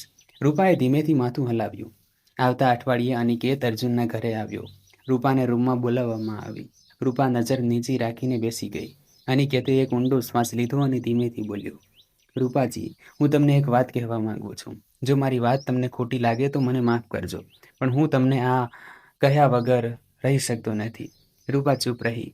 રૂપાજી, જ્યારે મારી પત્ની સુધાનું અવસાન થયું ત્યારે મેં વિચાર્યું હતું કે હવે મારી જિંદગીમાં બસ મારી દીકરી રિયા જ છે.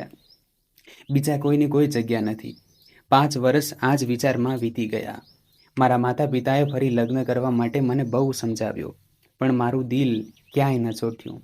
અનિકેત અટક્યો. એક પળ માટે જાણે શબ્દો ભેગા કરી રહ્યો હોય અને પછી બોલ્યો. અને પછી એક દિવસ હું તમારા રેસ્ટોરન્ટમાં પાછો આવ્યો. જમવાના સ્વાદે મને મારી માની યાદ અપાવી દીધી અને તમારા સ્મિતે તેમજ તમારી આંખોની એ શાંતિએ મને સુધાની યાદ અપાવી દીધી. પરંતુ રૂપાજી, હું તમને સુધાની જગ્યા નથી આપવા માંગતો. ન તો તમે કોઈની જગ્યા લેવા આવ્યા છો. તમે તો પોતે એક પરિપૂર્ણ માણસ છો. બસ જો તમે મારી અને રિયાની જિંદગીનું એક નવું પ્રકરણ બનવા ઈચ્છો તો હું તમને આખી જિંદગી ઇજ્જત આપીશ. તમે જેવા છો તેવા જ રહેશો. તમને ક્યારેય બદલાવા માટે નહીં કહું. તમારું કામ, તમારી ઓળખ, બધું જ એવું જ રહેશે. રૂપાની આંખોમાંથી આંસુ વહેવા લાગ્યા. અનિકેતે આગળ કહ્યું. અને એક વાત રૂપાજી, રિયા તમને માં માને છે, બાળકી છે, દિલ બહુ સાફ છે તેનું. જો તમે ના પાડશો ને તો પણ રિયા હંમેશા તમને માં જ કહેતી રહેશે. આ તેનો હક છે. બસ હું તમારા તરફથી એક હા ઈચ્છું છું. તમે તમારો સમય લો. આજે ના કહેવું હોય તો પણ કાંઈ વાંધો નથી, પણ મને એક આશા છે અને બસ એ જ આશા રહેશે.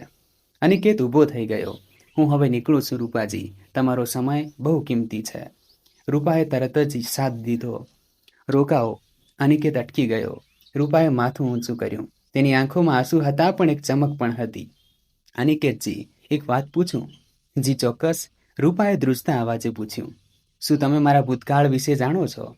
અનિકેતે મીરા અને અર્જુન તરફ જોયું. મીરાએ ધીમેથી કહ્યું. રૂપા, મેં અનિકેતભાઈને બધું જ જણાવી દીધું છે જે તારી સાથે થયું હતું. કારણ કે મને લાગ્યું કે એક ઈમાનદાર સંબંધ બનાવવા માટે સચ્ચાઈ પહેલા સામે આવી હોવી જોઈએ. જો આ બધું જાણ્યા પછી પણ તેઓ તારો હાથ માંગવા આવ્યા છે તો એનો મતલબ એ છે કે આ માણસ સાચે જ તને અપનાવવા આવ્યો છે. રૂપાએ અનિકેત સામે જોયું. અનિકેતે સાદગીથી કહ્યું. રૂપાજી, ભૂતકાળ આપણા બધાનો હોય છે. મારો પણ છે અને તમારો પણ છે. પરંતુ ભવિષ્ય તો આપણે બંને મળીને લખી શકીએ છીએ ને, જો તમારી મરજી હોય તો. રૂપાની આંખો ભરાઈ આવી. તેણે ધીમેથી માથું હલાવ્યું. અનિકેતજી, હું તૈયાર છું. બસ મને મારી જાતને સંભાળવા માટે થોડો સમય જોઈએ. અનિકેતનો ચહેરો એટલો ખુશ થઈ ગયો જાણે તેને જિંદગીની સૌથી મોટી દોલત મળી ગઈ હોય. રૂપાજી, જેટલો સમય જોઈએ એટલો લો, હું રાહ જોઈશ. પછી ભલે આખી જિંદગી કેમ ન નીકળી જાય. મિત્રો, 3 મહિના પછી રૂપા અને અનિકેતના લગ્ન થઈ ગયા. બહુ સાધારણ લગ્ન હતા. ન બેન્ડ વાજા કે ન કોઈ ધૂમધામ. બસ મંદિરમાં થોડા સગા સંબંધીઓની હાજરીમાં અગ્નિની સાક્ષીએ 7 ફેરા લીધા. બાબુજીએ પોતાની નાની દીકરીનું કન્યાદાન કર્યું. બીજી વારના આ પ્રસંગે તેમની આંખોમાં ડર નહોતો. આ વખતે તેમણે પૂરા વિશ્વાસ સાથે પોતાની દીકરીનો હાથ અનિકેતના હાથમાં આપ્યો. રિયાએ રૂપાના પગે લાગી. મમ્મા, રૂપાએ પોતાની નવી દીકરીને છાતી સરસી ચાંપી લીધી. મીરા રડતા રડતા હસી રહી હતી અને અર્જુને મીરાનો હાથ પકડ્યો હતો. બાબુજી વિચારી રહ્યા હતા, હે ભગવાન, તારો લાખ લાખ શુક્ર છે. મારી દીકરીને ન્યાય મળી ગયો. હવે હું શાંતિથી મરી શકીશ.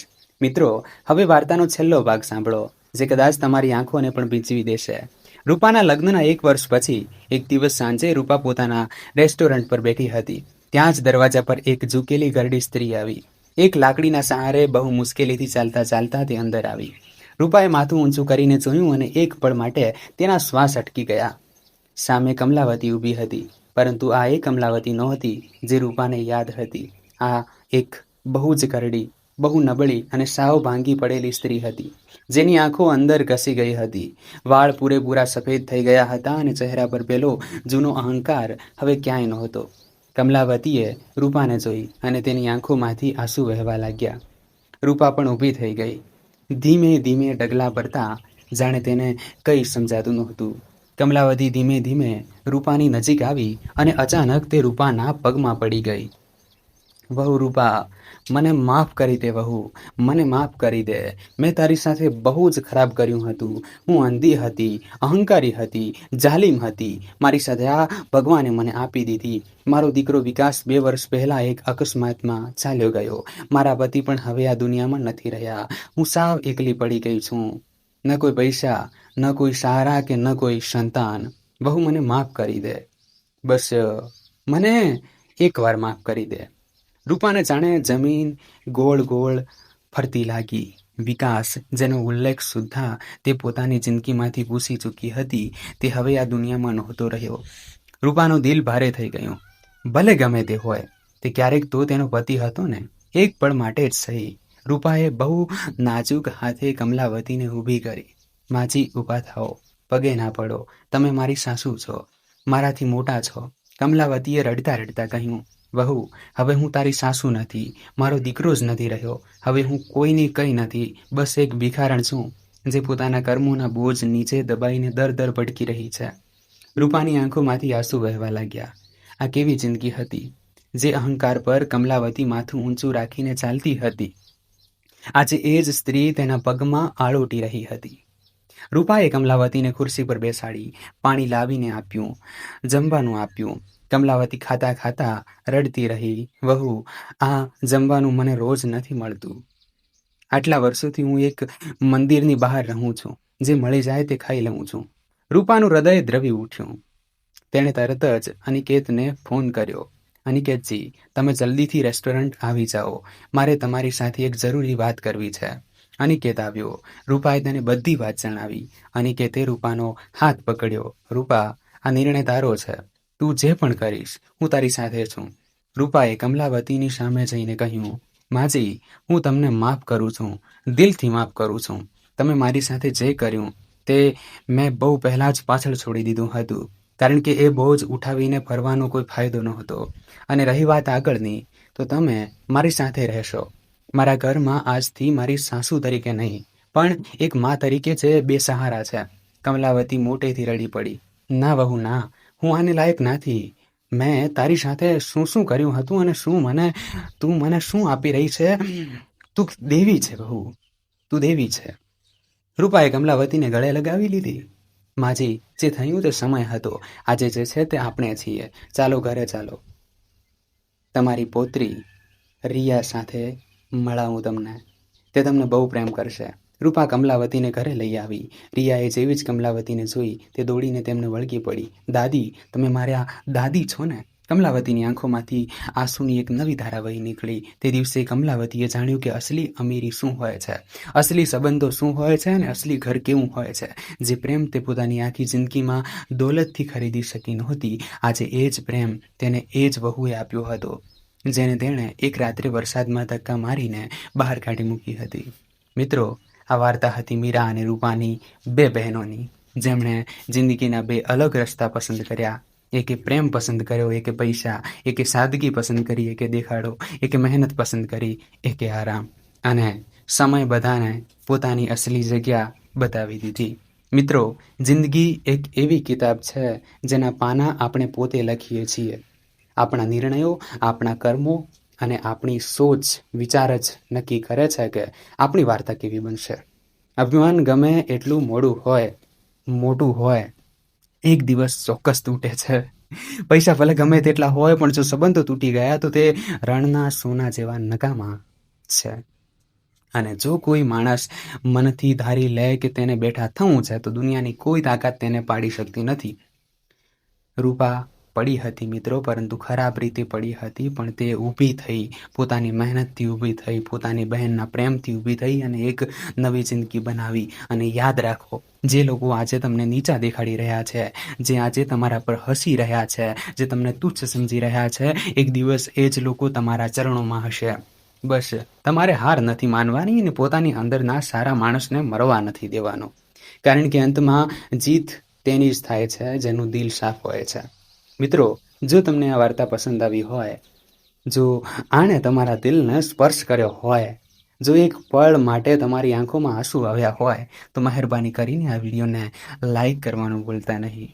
આ વાર્તાને પોતાની બહેન સાથે, પોતાની માતા સાથે અને પોતાની સહેલીઓ સાથે જરૂર શેર કરજો, કારણ કે દરેક સ્ત્રીને પોતાની કિંમત ખબર હોવી જોઈએ. અને મિત્રો, જો તમે મારી ચેનલ પર નવા છો તો અત્યારે જ સબસ્ક્રાઇબ કરી અને બેલ આઇકન દબાવવાનું ભૂલતા નહીં, જેથી આવી જ દિલને સ્પર્શી જાય તેવી વાર્તાઓ તમારા સુધી સૌથી પહેલાં પહોંચે.